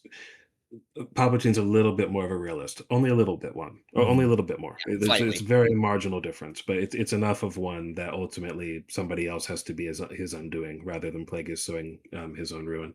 And it's worth noting as well when we say that Plagueis is kind of right. It is actually possible to do what he wants to do. He just failed at it because he chose the wrong partner and the ego got in the way. Like I feel like he could have achieved his immortality. Well, no, he didn't choose the wrong partner. He chose the wrong side of the Force. That's that as well. Yeah. I disagree, but it's all encapsulated on the Dooku point. I think if you chose somebody who was willing to put up with it, they wouldn't be able to push the Force enough in order to achieve that. So to me, it's a doomed venture. Like the closest you can come is this, but the problem is two Sith at that level will never accept being. Like one half of an eternal, there's always got to be a top dog. There's always got to be a top dog, Also, this is pure like fan theory on my part. I just want to say that at the gate, but it's like, I don't know, like just from the way I always sort of like viewed the dark side, like I'm not like, I always kind of like had the impression that like true, complete, total immortality through the dark side actually isn't possible, but that's just that's the clear implication throughout all of it. Is certainly the correct thematic choice from a narrative perspective. Yeah, even people like Vishia who like lived for over 1,000 years, he did that by body hopping. He didn't like. Yeah, he pulled every trick possible, like out of the out of his Batman belt, to make that fly. But the Sith generally, their spirits only exist because they're adhered to physical objects. You know what I mean? Yeah. And this is also like whether it's a temple itself that was haunted, or like a Sith sword or an amulet or holocron or whatever that they've charged with the ability to do this. And it always requires some kind of effort of will and conscious effort and sustained effort and sacrifice over the course of their physical life, where they got to give something up in that kind of Sauron, Voldemort-esque way. It's the Lich of making it possible. Yeah, exactly. Yes. It's binding your soul to the physical plane. So you'll live forever on the physical plane, but if you ever die on the physical plane, that's it. You're gone. Like there's no afterlife. There's no transcendence. There's no peace for your spirit after that point. Yes. This is also why This is Yeah. also why I've always railed against, as we'll talk about someday when we cover the Yoda arc for the TCW, the late Yoda. When Yoda learned how to Yoda's going mad, become, guys. You can't live forever in the Force. What a stupid thing to do. He must be oh, he must be corrupted or something. Oh my god. what I mean to say is even deeper than that. I mean, that was so egregious and just so no. But on a deeper level, I take issue with the way that Lucas decided to express this, just in general, because most of those ideas come from him. At least, like the core of those ideas sprang from him. Mm. I don't think you should need to explain this about the Jedi. To me, it's what makes them Jedi. To me, Mm. it just when a Jedi lives as a Jedi should, even I'll even give Anakin, yeah, just returning to Jedi for like the last 5 seconds. You know what I mean, and doing Mm. something as pivotal as he does. I think that you earn that level of ascension because it really isn't a reward for you. It's more like you are expressing you're expressing a form of power and wisdom that is able to pass to in knowledge, because that's Mm. effectively what survives to the Mhm. to the generations that follow you. You know what I mean? It's not really so much, oh, you get to live forever and do whatever you want. There are great limitations to their ability. They can't really affect the world unless they're Last Jedi and burning trees and the sacred texts or whatever. You know what Jedi I mean? sacred Obviously, texts. my point is some people, including some of the people who make Star Wars, don't understand Star Wars, at least for my money. You know what I mean? Mm. So that's always why I just like, no, you don't need to. Like, I And mean, on a certain level, that's what bothered me about Qui-Gon. Not Qui-Gon himself, but just the fact that Qui-Gon had to discover this. You guys just don't mm. know this. You know what I mean? It's Yeah. like, what do you mean? Or at the very least, at the very fucking least, have like the idea that this is possible, because as you alluded to, I mean, they thought Yoda was out of his mind. They thought Yeah, I this thought he is was not cracking it. possible. I mean, Like what are you talking about? You the know? only way you make it work that way is if it's you've been kind of capped by the fact that you don't believe it's possible. Therefore, the acceptance Sure, required to I accept transcend and that. be to that Yeah. level of peace is what's holding you back. So it's always possible, and they That always is knew why it you was. fail. Yeah, Yes. exactly. That is why you fail. Exactly. It's the Yes, perfect yeah, blend. That's why it's yeah, so perfect for me as a yes. Jedi art, because it's like real life. It's coming to the acceptance of death. It's death coming to you as an old friend kind of thing. Stories have told this since the dawn of time. You know, if you appreciate and accept the finiteness of life and the finality of death, and just embrace the fact that you have to be at peace with it because there's nothing you can do about it. So what else are you gonna do? You know, yes, you should always rail against the dark and do not go quietly into that good night. And I believe all of that, of course. But there's the balance of between that and then when your time Mhm. has come, accepting it as your time has come, rather than what the Sith do, which is no, I'm gonna fear. Ultimately, it's fear. It's a hypocrisy against their own creed. Yeah, They don't want to of go into course. that night. They're scared of it. They want to live here forever because they're comfortable here. It's they're not willing to kind of be brave and step out into the questioning of what comes next. Which, when you reach that state, Yeah, thematically, it makes sense to then give you that kind of appreciation. That not you said not a reward because they don't feel of it that way, but it's kind of like a thematic narrative reward for being that character that's made that come to that place. You know, even someone like Anakin, who didn't deserve the yeah, moral redemption, at least spiritually, has reached that sense of, okay, I've let go. You know, I've let go of the twistedness of the fear of the kind of mortal ties to this place, and now I can be at peace and fade away and go into the larger spiritual world. I think it's very powerful stuff. It's what gives religion the fuel it has, you know, in people's life, and it sure. ties to the power of faith with Yeah, people. This is stuff that has been a part of us as a yeah, society and as a psychology and a culture since the dawn of time. If you don't kind of yeah, understand the nuances beneath, you're not going to be able to play with it effectively in the narrative space on page or on film or whatever sure. it is. And you Yeah. get Yeah. Yoda's gone pretty demented, guys. I mean, he's clearly nuts. This Yeah, isn't yeah. possible, right? This is from Mace Yeah, Windu as well. Mace Windu just saying that, of just all Jedi. It's terrible. Yeah, absurd. terrible. Never mind the Completely fact absurd. that he literally hears Qui-Gon yelling at Anakin in Attack of the Clones. Yeah, I mean, Just it's just saying. it's just wrong. But and also just as a side point, but if I was to go out of my way to be as kind to the narrative, even though I wish this might have been expressed more strongly than it is, I think you are supposed to pick up on the idea that by that stage, Vader or returned Anakin is deeply regretful Mm. of everything he did. I mean, I mean, they point out just how ridiculously uncomfortable like his life has been from that moment onward. You know, from like his entire existence in the suit has been torturous, Mm. but he continues to do terrible things in it for so long that he doesn't. He's redemption is forestalled or withheld up until late. But I buy the idea that he gets a form of redemption. You know what I mean, or a Yeah. measure nature of it. It's just the idea that I would never call him the hero, but I have no problem with him becoming a Jedi spirit in the end. None whatsoever.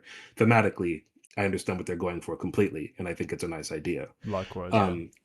But anyway, drawing our attention back to the actual chapter, you've already talked about the big ideas, which is fine. That's great. I do want to talk a little bit about the actual language that expresses them, though, because I think that this is some of his best writing. I also like this thing of like not necessarily thinking of everything as objects, but giving purpose to everything. Even when you're giving like a compliment, it's got this Sith-like, everything, the existence of everything is only justified by it being an asset. Because Sidious questions the Biff. The Biff? Venomous? Because Plagueis named him, but didn't elaborate when he walked into the room. Dispatched by Tenebris to test me, to eliminate me had I failed. But Venomous has been a gift, essential in helping me unlock the deepest secrets of the Force. Every creature you have glimpsed or sensed here has been a similar blessing, as you will see when I lead you into the mysteries.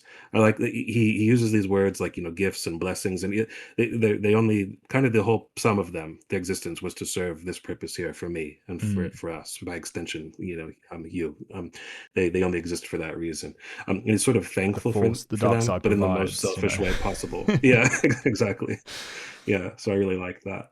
And then the next most important question, the one he's been burning to ask: what did the droid mean when it said the Magister's pregnancies? And this I love. Like, this is so good. It says, beneath the breast mask, Plagueis might have quirked a smile. Can't see the smile, but I can imagine, because Plagueis would the obviously crease need of to the be animated. eyes, and The crease of the eyes, tilt the of the light that head. comes into the eyes, just that very subtle waiting for that one. change. The very subtle change, but I think he's smiling, that bastard. You know what I mean?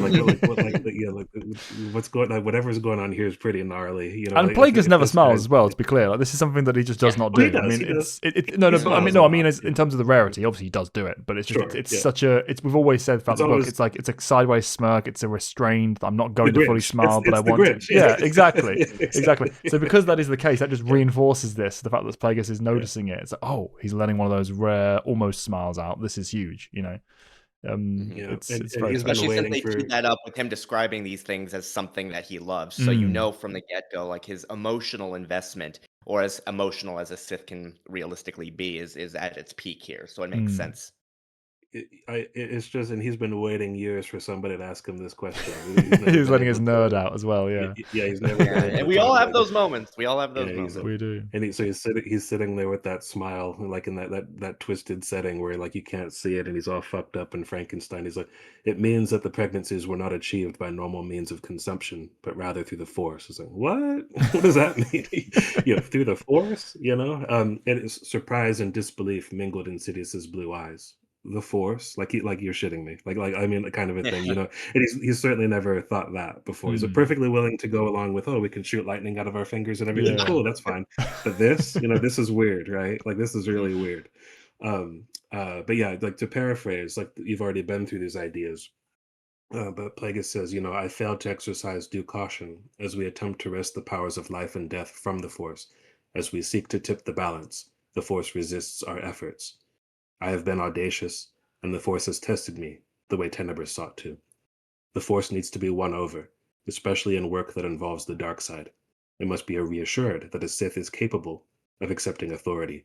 Otherwise, it will thwart one's intentions. It will engineer misfortune. It will strike back. So this is, I think, the biggest idea from the entire book in terms of like, why does the story work the way that it does? Because this justifies, to me, Anakin as a concept. I never needed a chosen one prophecy, and I feel like they don't do nearly enough to sell it in the films. You know what I mean? He doesn't do anything. It's just an explanation for why they let him in. It's really dumb as a whole, the whole thing. But this is as much to add credence to it as you can possibly imagine. This is the best you can get from it.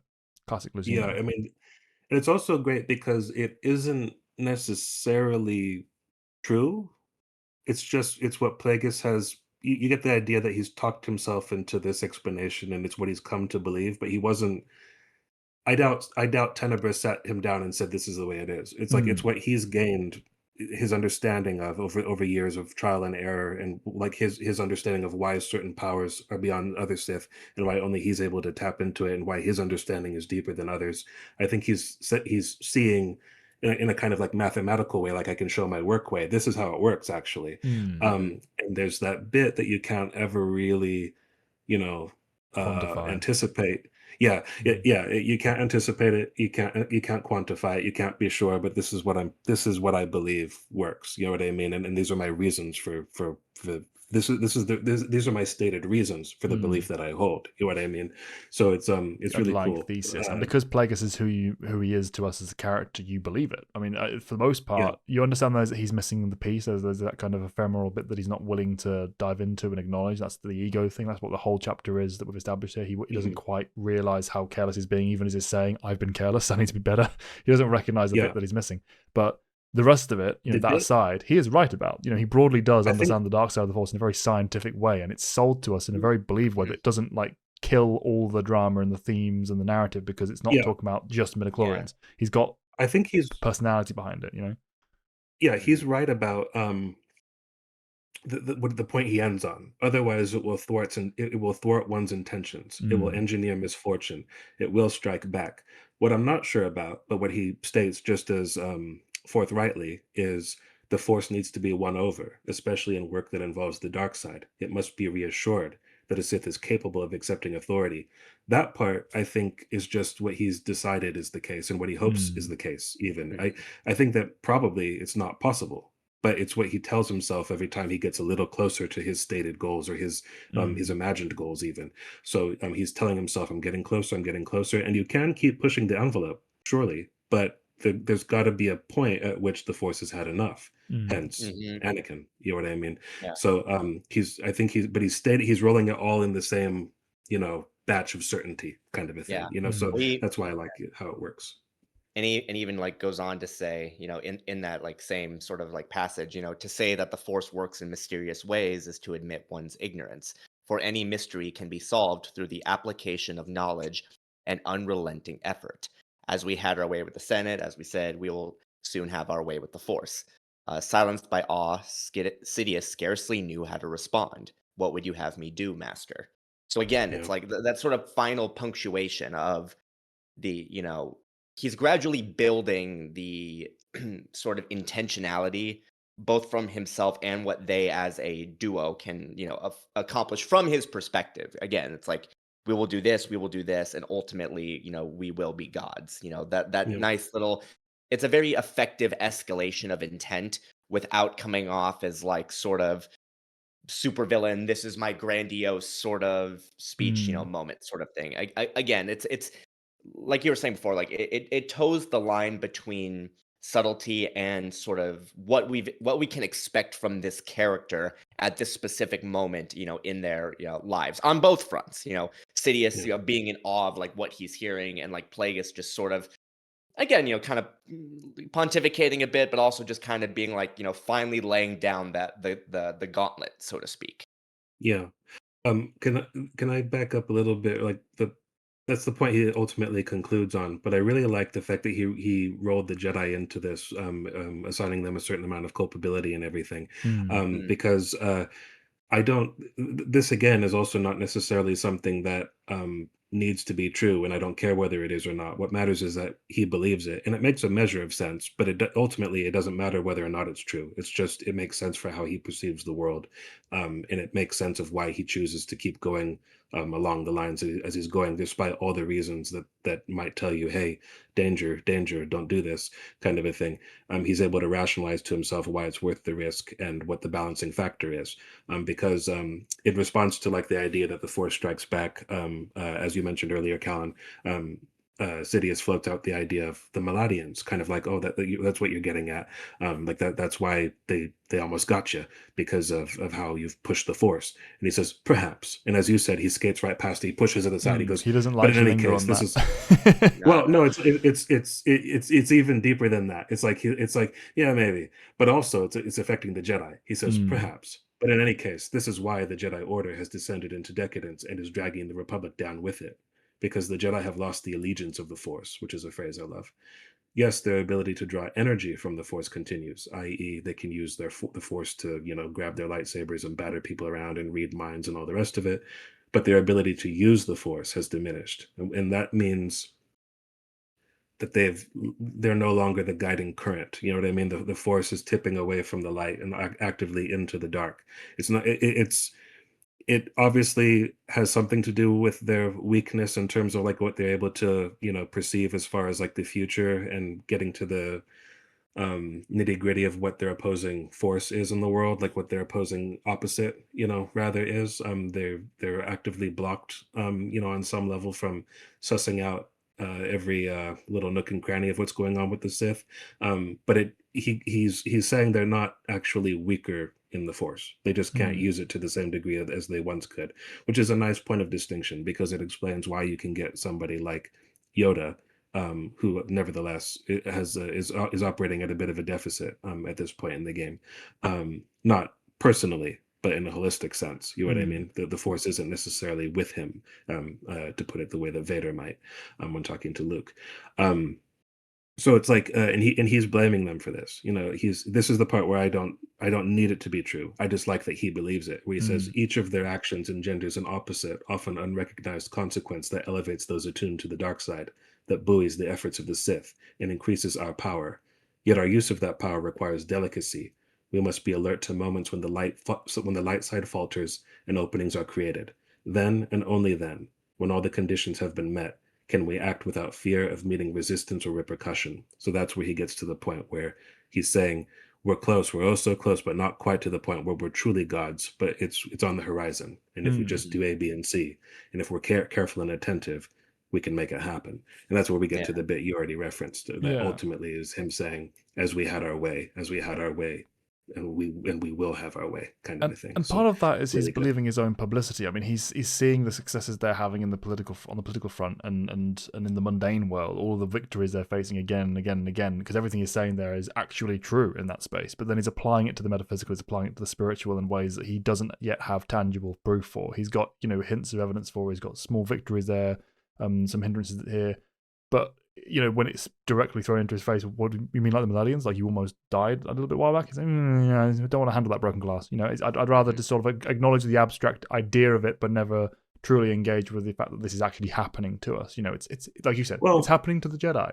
Look, it's happening much yeah, more to the Jedi, and Yeah, he's kind of yeah. selling yeah, himself on the mundane as the spiritual. It's very very scientific Plagueis. He's always got one foot in the real world in a way that people who want to kind of transcend to the level he's kind of trying to reach probably shouldn't. It's Mhm. I think it's very effective.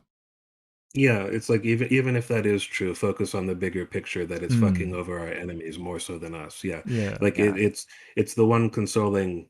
I mean, he himself called this like a consolation. He's consoling himself with this thought. It is actively like him, you know, patting himself. Like telling himself everything's going to be okay. Mm. Um, he is increasingly delusional as the book goes on, but right now he's had a month to like tell himself why did what happened happen. You know what I mean? And I think he has talked himself into believing it, and ultimately, degrees of truth aside, it doesn't matter how true it is. His belief in it is all that's important to make the writing work, to make the character make sense, to make the character feel as provocative and compelling as he does, and also to make it to sell the idea to Palpatine, who's just seen his master almost get his ass handed to him. You know what I mean? It's like he has to Palpatine still has to have belief in him, and this works.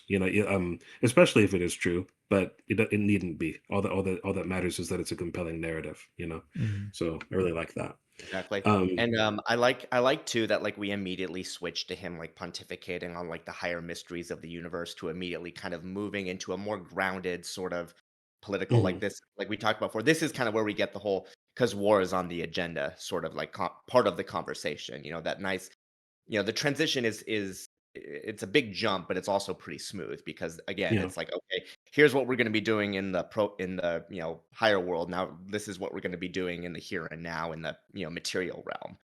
Because because yeah, Palpatine asks like, what about Damas Holdings? And he's like, oh, even he says like, oh, the group won't be reformed, and I may do gatherings here and there.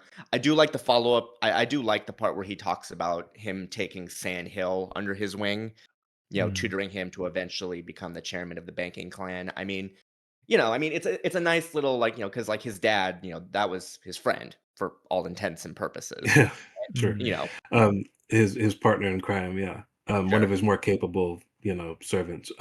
I like these questions because I think the jury is out about whether or not Palpatine really needed to ask them. Some of them obviously they're there so that we, the readers, know what's going on.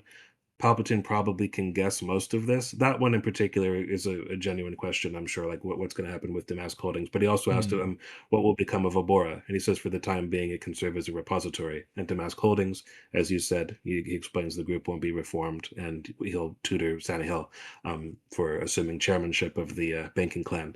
And then comes a question that I'm sure Palpatine didn't need to ask, but he does. I mean, I think he does this to allow Plagueis to explain, to make it seem like he's a step behind, where he must know, like what this is about. He says, "Why do we need them?" In a harsh whisper, Plagueis said, "Because war is now on the agenda, Sidious." Mm. So he probably maybe he didn't know that like war was coming, but I'm sure he could understand the use of the banking clan, like in the bigger picture. Um, so this is where he starts talking about, but our actions must be circumspect, restricted to those star systems rife with petty conflicts, where appropriate beings can be encouraged, appropriate operations can be funded. We must arrange for worlds in the outer rim to suffer, while the core prospers. So this is making good on his threat to Sifo-Dyas, where he said we're going to cause a lot of trouble over the Mm. next couple of years to make life a living hell for the Jedi Beautifully and for the announcement. Republic to start losing every shred of credibility, for to justify its existence. He obviously phrased it as, "Oh no, isn't this terrible the way things are Yeah. going?" Oh, But what he that's was definitely doing going. was looking Sifo in Yeah. the eye and saying, Yeah. "I'm the architect of all this I Yeah. bullshit." know what's Haha. coming And for you. Yeah, Yeah. yeah, yeah, and again, it's entirely unnecessary and one of those things you can obviously just glean by looking at the wider lore. But I like the part where he talks about like the IBC being the essentially groundwork for an alternative economy that'll ultimately become the sort of funding mechanism for yeah, the CIS. Again, Mm. it's yeah, kind of one of those things like, yeah, obviously that would kind of just be the case given the players involved, but little sort of, again, because the way Plagueis thinks, like, obviously he's a financier, so obviously that's gonna be a major factor in his planning, just from the get-go. So again, it's a nice way of showing all the different, yes, suffering is a part of it, yes, weapons manufacturing is a part of it, but also, well, money is a part of it. yeah. So I like the fact that he highlights each of those, like, 3 elements in this sort of listing of events leading to what they ultimately want to accomplish. Mm. Yeah, places like Iriadu, Chandrila, Corellia, Coruscant. Those are, I mean, I don't know if they're all in the core, but they're closer to the core. I mean, most of them are core worlds, but the ones that may not be are, damn near. Munilist is way out there. I mean, look at a map. Munilist is as far outside the galaxy as it gets, and yet it's the equal of any of those in terms of like economic power. So that going rogue or leaving the Republic, Mhm. that's a big deal. You know what I mean? So and the idea, and you need that to like sow the idea, because obviously Dooku, when he defects from the Jedi and takes up his Serenian fortune and everything, that's obviously he's a heavy hitter, but they haven't got that right now, and they're not necessarily even sure that that can be gotten yet. So you need a plan A. Dooku ultimately is like a great. Not necessarily plan B, but like a uh, Helps supplement, things along. kind of a Mm. Yeah. thing. Yeah, yeah.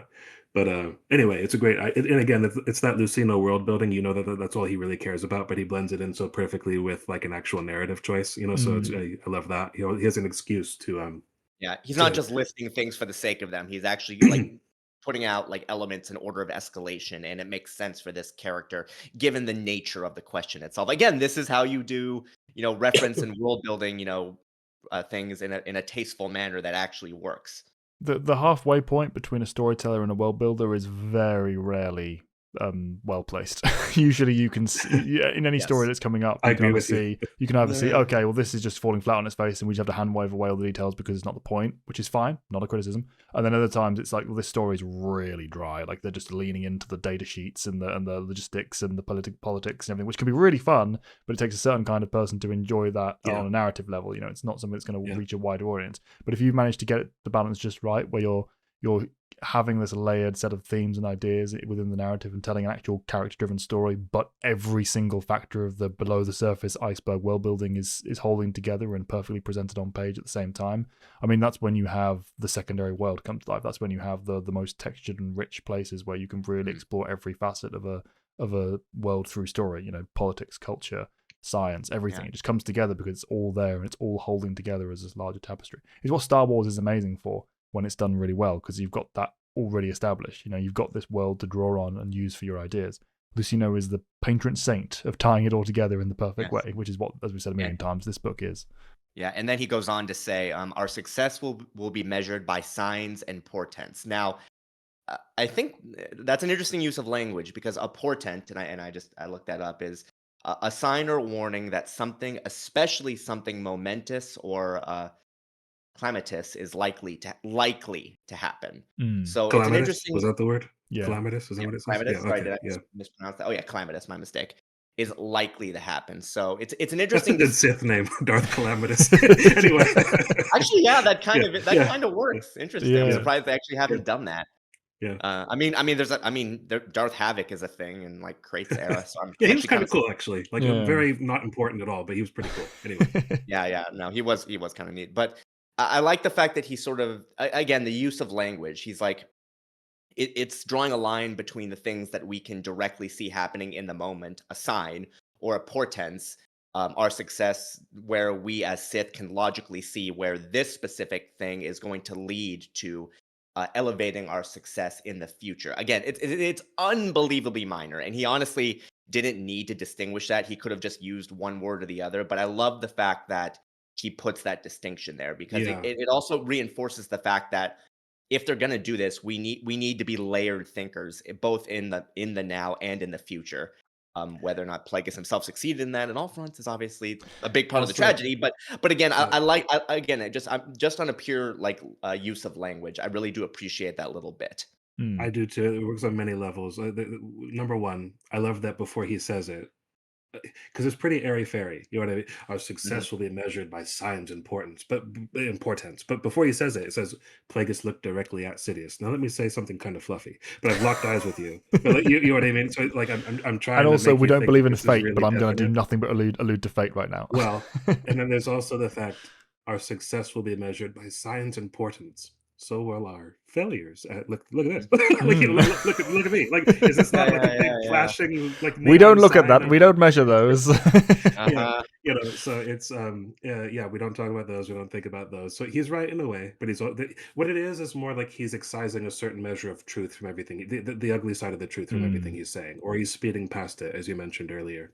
Or he's measuring it against greater sums, like yes, we've taken blow, but look at how many blows the enemy's taken, so we must be on the right track. Yeah. You know, all of this he's always got an explanation in his own mind that is expressing to Sidious. And it also, because it is a little bit vague, you know, signs and portents. It's kind of Jedi-y, like in the way that Jedi aren't helpful to people. Like, and so he's giving himself the room to be wrong, you know, like and to kind of string things along and. Well, that sign I saw last week, maybe that wasn't what I thought. So, but I still know exactly what I'm doing, kind of a thing. You know what I mean? It's having your cake and eating it too, kind of a way. So I really like that. And at the same time, most of that is stuff that is going on subliminally. I'm sure he believes what he's saying. He's not actively bullshitting, but he's still kind of full of shit. You know what I mean? But that's the great thing about this kind of character. And again, he's so often right. Like we've seen him succeed, we've seen him make genuine progress, we've seen the mind behind it, and everything. You know, everything he's saying and doing is earned for the reader as well. So you can very easily just turn your brain off and go along with everything he's saying and just take it as given. And you know that's what makes it so powerful. It's you buy into all this to an extent. You know, you really have to force yourself to realize, no, but think about everything that he's saying here. Think about what's going wrong. We can see it right in front of our face. Palpatine's pointing it out. It's really brilliant. Having his cake and eating it too may as well be his on his gravestone. Yeah. That's basically Plagueis in a nutshell. He wants his cake and he wants to eat it as well. Yeah, and then he's like, I want it all. Yeah. Yeah. And then he's like, oh, and you know, this is also where he mentions to Palpatine, like, oh, and you'll especially have to learn about the Yanchorian Camino, but all in due time. Um, That line is a little. It's one little sentence. He goes, "There is much you need to learn regarding the Inchori and the Kaminoans," and to me, that little line diffuses so much of Palpatine's self hype at the end of the book, where it's like, "I did all this." It's like you never heard of these like different species, and I know it's he It's he, like similar. he had all 11 this years these in. irons in the fire before he met you. You know what I mean? It's like, what are you talking about? Like you did everything. So that's always it's always come across as like, right, are you writing him like he's so crazy, like he's just off his rocker when he's saying that? Or is that just like a really sloppy note from like Lucas or somebody high tier that says you got to Mm. make this mostly Palpatine's jam? But You know what I we'll, mean? we'll, Because we'll it get to just it more feels when we get so there, I imagine. But with stompy. everything It's awkward. else being That's so the problem. perfectly handled throughout this entire book, it feels like it has to be a high mandate because, Yeah. particularly in the Mhm. fact that I think we may have talked about this in the previous episodes. I apologize if we're retreading old ground here, but particularly in the fact that Palpatine is given as so genuinely subservient for the earlier part of his apprenticeship with Sidious. Like, up to this point, pretty much with a few Mhm. exceptions, he's been genuinely, in awe of his master and genuinely kind of supplanting himself to him. He's just sort of subordinating himself to him, rather. He's willing to go along with these things, and it's only when Plagueis starts bungling the mentorship and starting to randomly choke him on a whim, and is perceived to be withholding things from him, or genuinely is withholding things from him, the Palpatine starts to question any of this, and obviously then Palpatines him into the same situation anyway. But the idea that he's unaware of what came before, that he doesn't respect it, that he's Yeah. not willing to acknowledge it, it's Mhm. one step too far, even for a Palpatinian scale Yeah. ego. Like, he should Yep. be willing Yeah. to. Not on top of that as well. You can have both. You can have your cake and eat it. You can have him reveling and say, "I did this and this, and I'm the true master. I long surpassed you, and Yeah. I took ownership of this plan." And Yeah. Lada, while still Yeah. having built up to that through his tirade with praise Yes. towards Plagueis, like, what came before me, what came before you. That's all a factor, and I'll be forever grateful. But this is the natural cycle of things, my master. I have long Yeah. supplanted you. I've long taken ownership of this plan. Time for you to go. Like, you can have Yeah. him reveling in that same way without Yeah. the hypocrisy and the I'm completely with you. incompetence. It's that it is that one little there's some specific lines in there where he pushes it a little too far, but the ultimate point of this speech, I'm totally with. It just needs some retooling, you know what I mean? Yeah. But yeah, like that sentence is a good example of one of those things that just sticks with me that I can't let go. But then we get as you said, but all in due time, and then he says that line that you teed up earlier, Callan. Do you want to read it, or do you have it, or I don't or have it in should I front of just me. do it? No. Yeah, I Oh, can. okay, I'll do it then.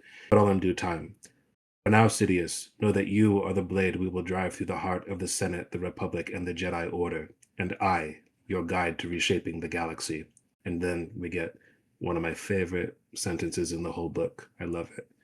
Together, we are the newborn stars that complete the Sith constellation. I love that so much. Like that is such a Brilliant. good. It's brilliant. He's sat on that. He's sat on that all month. Like, here's what I'm gonna say. Kind of a We thing. all How am I You going know to what I really, mean? man? This is an he important moment. This is the definitely thought about investiture of that the second beforehand. Dark Lord. This is him rising Yeah, to the rank of an actual Sith yeah, Master. How do I make that yeah, poetic? yeah, Yeah. yeah. Oh And man. they're like, it's like, when's the wedding? But you know Yeah. what I mean? It's such a good chapter, man. Honestly, this is one of my favorites of the book, and I'd never really realized that until this reread. I Yeah, mean, it's always been something I remembered as being a powerful moment, but it accomplishes so much so quickly. The pacing is so fast. It's got that sense of movement, like we talked about earlier. It's so beautifully held and captured in Palpatine's perspective while bringing the reader along for it, because we've seen this stuff. This is all old news to us, but it feels fresh in the eyes of Sidious, and it's building that momentum up to the ultimate ascension of him yeah, as a Dark Lord. You've got the Vortex establishing Plagueis' power set against the contrast of his physical form and how vulnerable and weak he is in this moment. You've got him acknowledging that, but telling Palpatine, reminding him how much it's not true, despite what yeah, appearance is. You've got all of the hypocrisy and the ego and the genuine competence. It's all of this again, essentially, for a chapter that's just its only real job is to bridge between Act 2 and 3 and summate what's come yeah. before and set up what's following. Yeah. He It didn't is need to because do this much I all work. like It's it didn't succeed like this, it, but it does. it's it's the brilliant. visual quality of everything. It's how it's good. It's the rhythm. It's the pacing. It's how psychologically complex Plagueis in particular is, and how psychologically complexly charged the relationship he has with particularly Palpatine is. Because Palpatine we've talked about is not necessarily a very depthful character, but Mm. he works really well as the way that other characters relate to him, he's like a perfect ingredient to the mix. Mm. You know what I mean? So it's just great because all of the all of the self delusion and kind of just pie in the sky kind of thinking, and at the same time, as you have underlined many times, a lot of it being true, a lot of it being tangible, to Plagueis, a lot of it being right there, just at the door of just within reach. You know what I mean? Much like the data that Palpatine now has access to after all this time. It's Mm. it's it's right there, just a little bit more effort, a little bit more luck, and a little bit more obstinacy from us, a little bit more power, a little bit more attainment and achievement from us, and then everything can be ours. You keep telling yourself that. It's so, Soon my chains I don't will be know. broken, kind of thing. Exactly. Mm. I don't Yeah. think he ever says the Sith code in the whole book, but he No. is guided by that mantra. You know what I Mm. mean? Yeah, I Yeah, don't think he does. I didn't even think about that.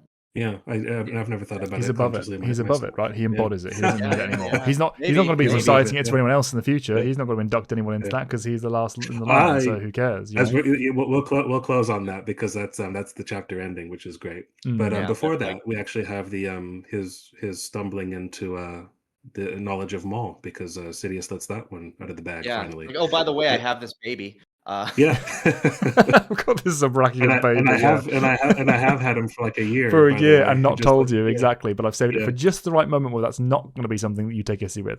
It's yeah. Mhm. perfectly calibrated how he's going to introduce Not this to risking Plagueis. exposure because of what happened, and Mm. and since he is kind of vulnerable right now, again, because this is something like some people, like, I remember when this book was released, like did have some criticism with, like, why is Plagueis just okay with Maul being a thing? But I think the reason it works here in this conversation, whether you approve of him knowing about it or not, again, like what Palpatine is saying here is not factually incorrect. Like, after what happened, we really have to keep a lower profile. Maybe we should use an in-between agent, but one trained in the Sith arts that's effective in stealth and assassination. Especially since after everything you've told me, if we're going to ramp things up, we have to keep a tighter lid on our identities. So I think from that angle, it actually does genuinely work.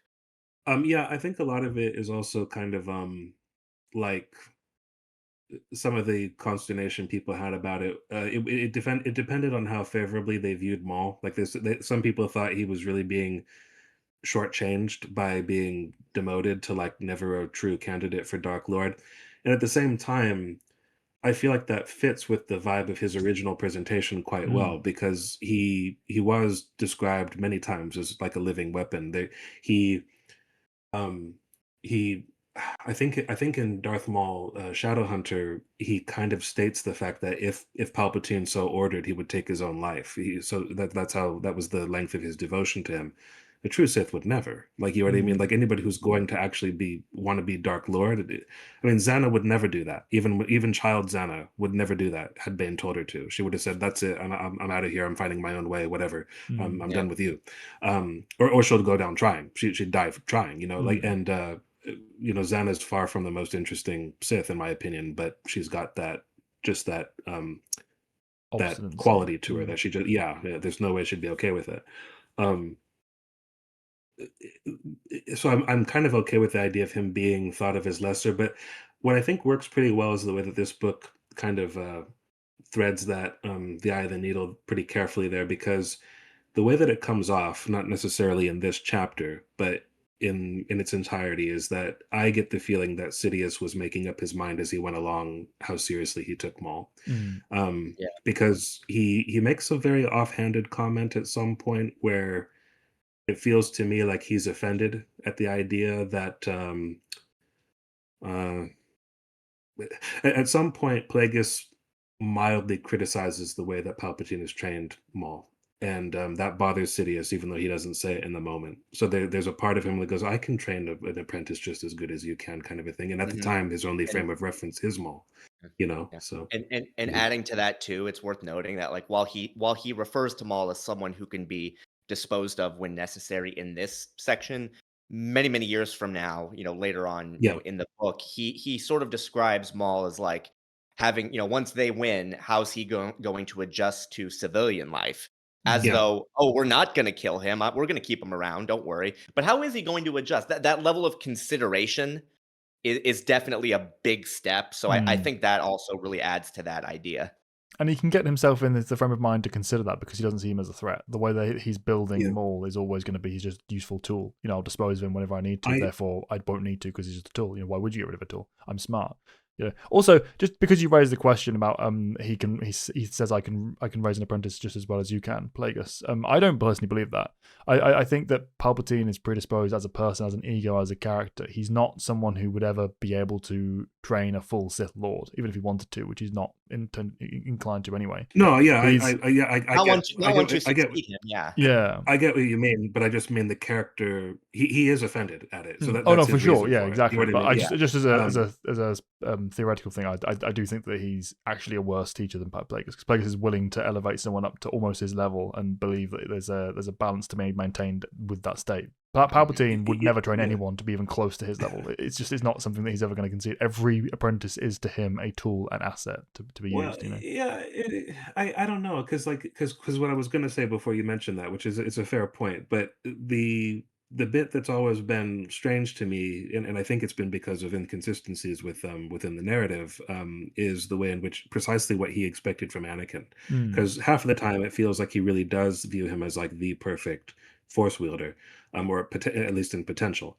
And at other times, Palpatine very much is like wants to be this eternal, Dark Lord on the throne and Yeah. not subverted by anybody. So I've always been kind of mystified by that. I would like more to have been made of kind of wanting both or torn between both. I think a lot of it is just it's kind of that Ollivander quality, that Mr. Ollivander, where he talks to Harry about Voldemort and he talks about how he was mm. capable of terrible things but great things. It's this kind of like, yeah, I know I'm Palpatine. I know I'm like the ultimate, but this Mhm. thing that the Force birthed, I kind of want to I see want to what it's poke it with a capable of. Yeah, stick. Yeah, I want Yeah. to yeah, poke it with a yeah. stick and see how far it goes. I know, it's like, what's Also tying that into the ego of Palpatine, he's got that eternal perspective of doesn't matter how powerful he gets. I believe in my leash. I've got the leash. So he's always got the ironclad belief that I can manipulate anybody. yeah, I can control anything. I am all powerful. No matter how powerful I make him, yeah, even if he's technically more powerful than me, I'll have the control.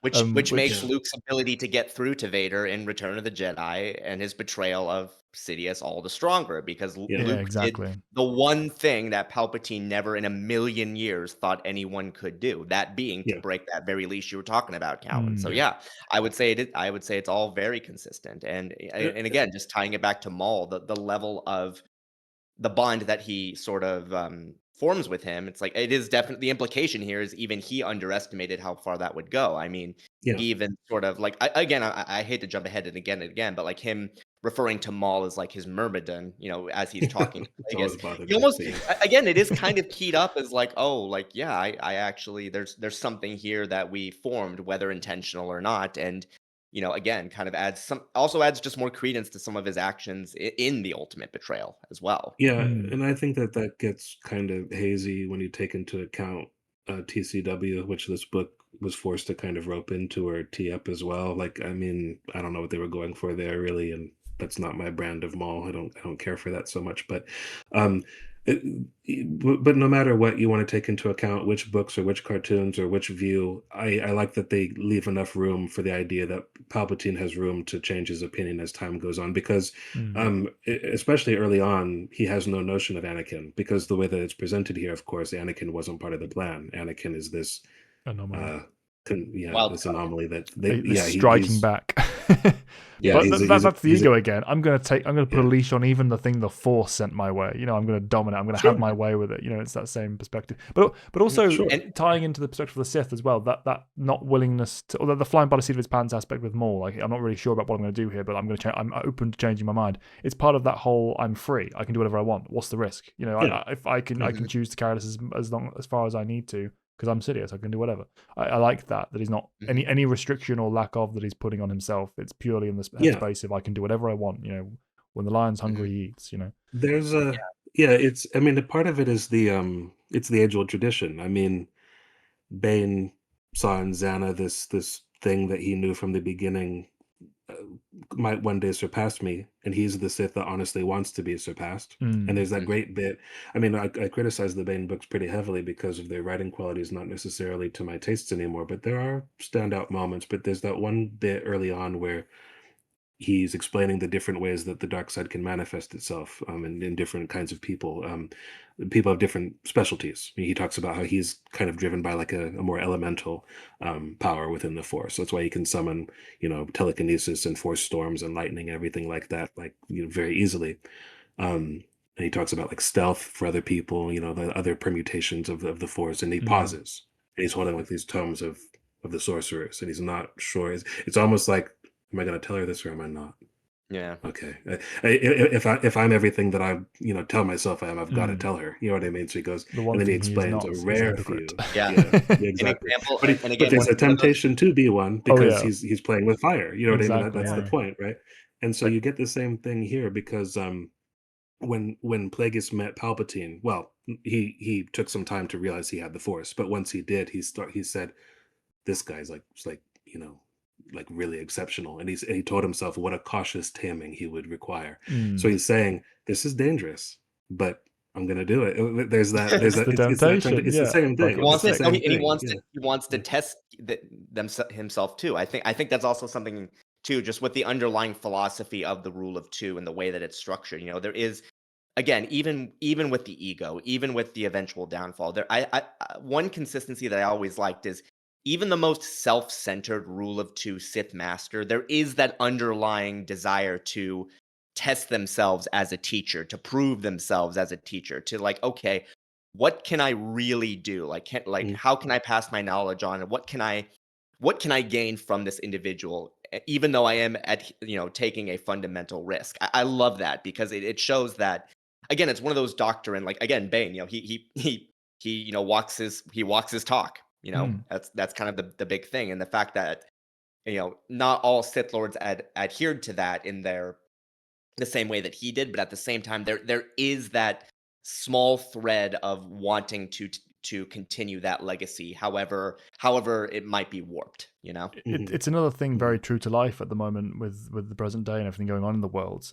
If you live in the might makes what makes right mentality, it takes a lot of restraint and a lot of willpower and a lot of intelligent thinking to consider the fact that you don't want to express that power. You want to restrain it and retain it and maintain it. You want to put it to the purpose for which you even need it for. There's no point having power if you're just going to waste it on meaningless things. Yeah, in the sense of the context of the Sith, you've got this urge towards competition. I've got all this power. What can I test it against? Like you said, what kind of shores can I batter myself against here? What can I really use to hone my craft and to temper my power?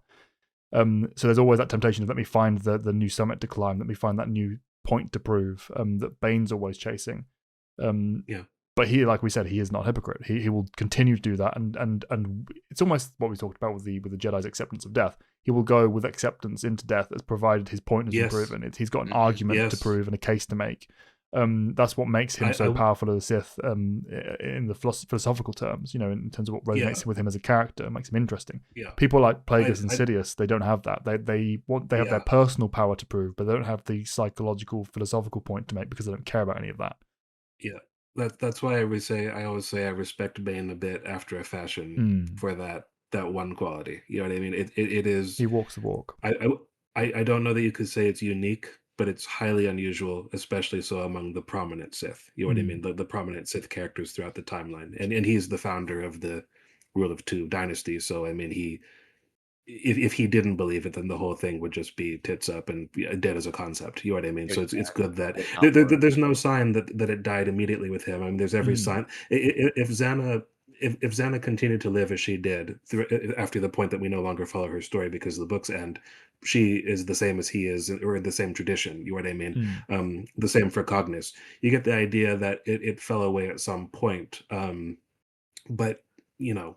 So I won't say that Bane is necessarily unique. I would almost say the opposite, because to me, the thing about Bane is I don't believe that Xana or Cognis has the same philosophical point to prove. I don't think they believe in the Rule of Two the same way he does. I think that they believe in the pragmatic aspect of it and the kind of the mechanics of it. But I don't think they have that same psychological, like, I really buy into this. I believe this as a core perspective. Could we just do a video on that? Yeah, Because I sure. would like to explore why you think Love that. that, and we I'm can do it open to the someday. discussion, but I feel like we could just do a whole discussion on Yeah, it, for sure. That could go separate on for a from this. while. Right. Yeah. So But yeah, yeah, So that's yeah, something we'll we, park and talk about later in the future. Then let us know in yeah, the comments if you want yeah, that. yeah, no problem at all. you're gonna get But it whether you want it or not, right? So, yeah, there's that. yeah, but like even with that initial tee up, like Plagueis is immediately like taken aback by the suggestion because he even says like, "Oh, another Venemus in violation of our partnership," and then Mhm. Palpatine is like, "No, no, no, like let's not jump to conclusions here. Like somebody who can just fulfill our dirty work." That kind of gets into that.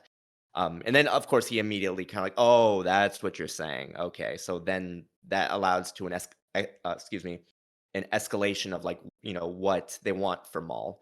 We basically just Yeah, get a lot of like explanations for Maul's training, a lot of the things that kind yeah, of been explored in yeah. other work. Like, yeah, you could, Is this train kind him of on like mall lockdown stuff? Is that like teeing up? Because I haven't read that book. Is that it's twofold. It's some lockdown stuff and also what was it called?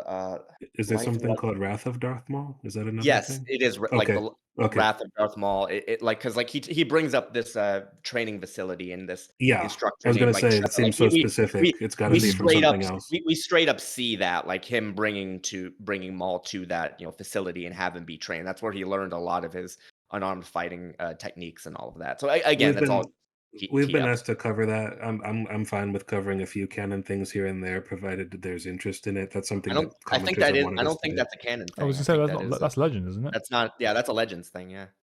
Is TCW not canon? Because that's kind of like Well, it's both, isn't it? it's TCW is both. But I thought um that book came The before the actual end. book itself came out before the Disney thing. Hmm. are you sure? Like I'm fairly certain. well, We'll have okay, to it check it doesn't out. matter. Like that's Hmm. not what I'm Look saying. it up. So Hold on.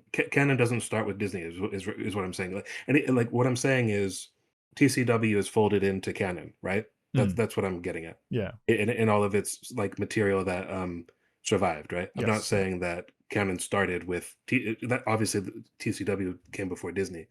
Yeah. But my It point being that that's retcon material from what I think of as like legends. So if you want to think of it as like two different branches of legends with like the subverted Maul origins that No, I that's grew up fair. Yeah. reading, Yeah, because I this just is looked like it up. It was 2012, so this was, like, right Hmm. before the Disney acquisition Yeah, at that there's point. like yeah, 2 or 3 years where the content they hadn't quite decided what they wanted to do with it before A they weird fully mix, just yeah. ostracized it. So people who were writing at the time kind of included it in a way that could be counted as both. Like, I mean, no one more than Lucino.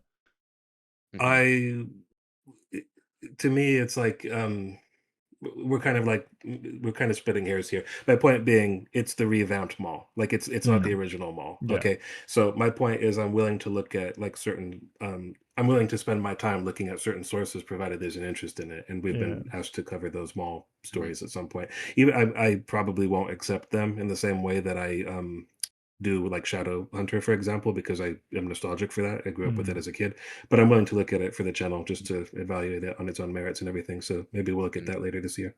Fair.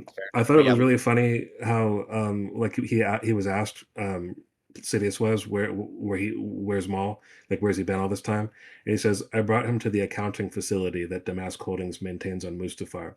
Who are the accountants I that were know, being right? Who's forced to living on work Mustafar? Yeah, on exactly. What did they do Mustafar? wrong? very odd.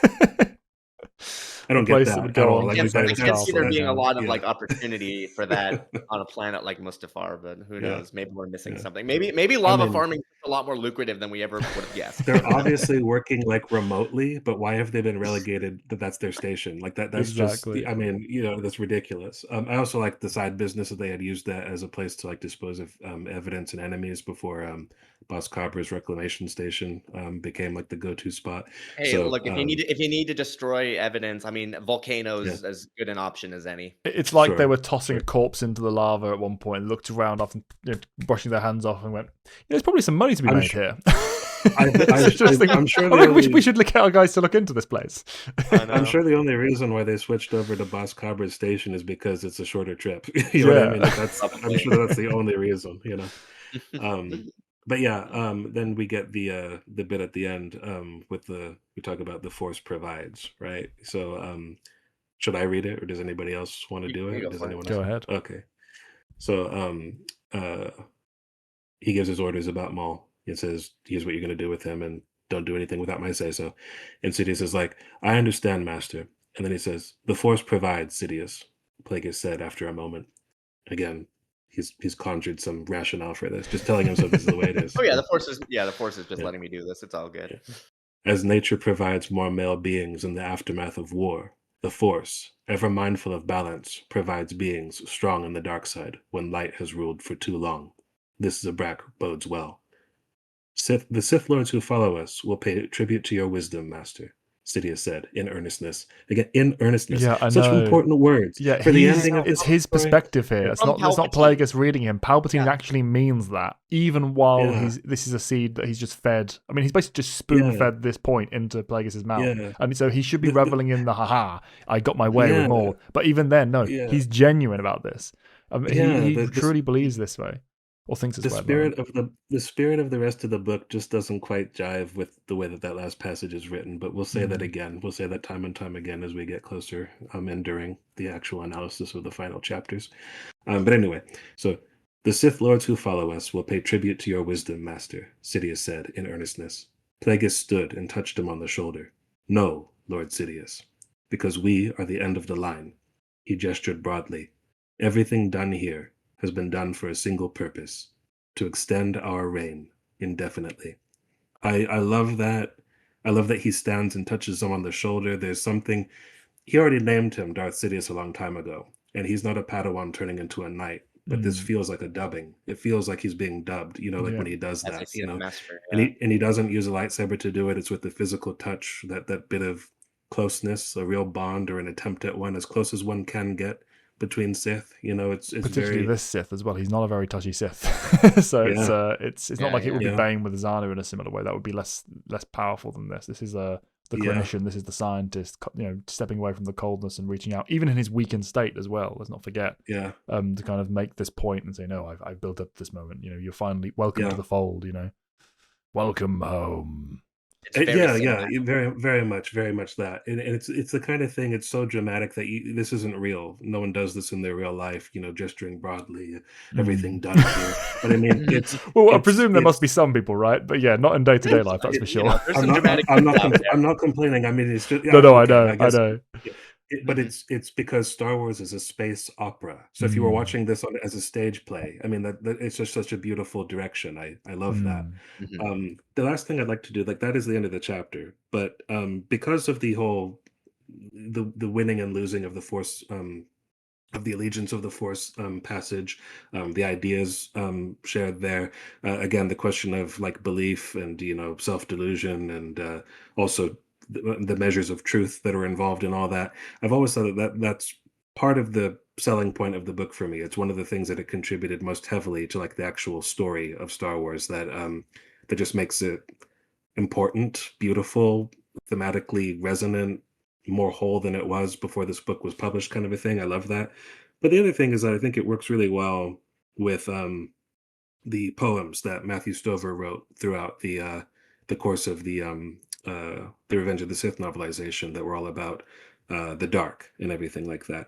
I'm not going to read the entirety of the first poem because it's pretty long, but he's talking about the three gifts of the dark, and I'll paraphrase the first two. They talk about the dark is generous, and its first gift is concealment. I won't read all of it. Its second gift is the comforting illusion. I won't read all of it, but it talks about how day is the illusion, and how the night is permanent, the night is inevitable, kind of a thing. But then it says, and this is the bit that I will read, its third gift is the light itself. As days are defined by the nights that divide them, as stars are defined by the infinite black through which they wheel, the dark embraces the light and brings it forth from the center of its own self. With each victory of the light, it is the dark that wins. Again, it doesn't need to be true.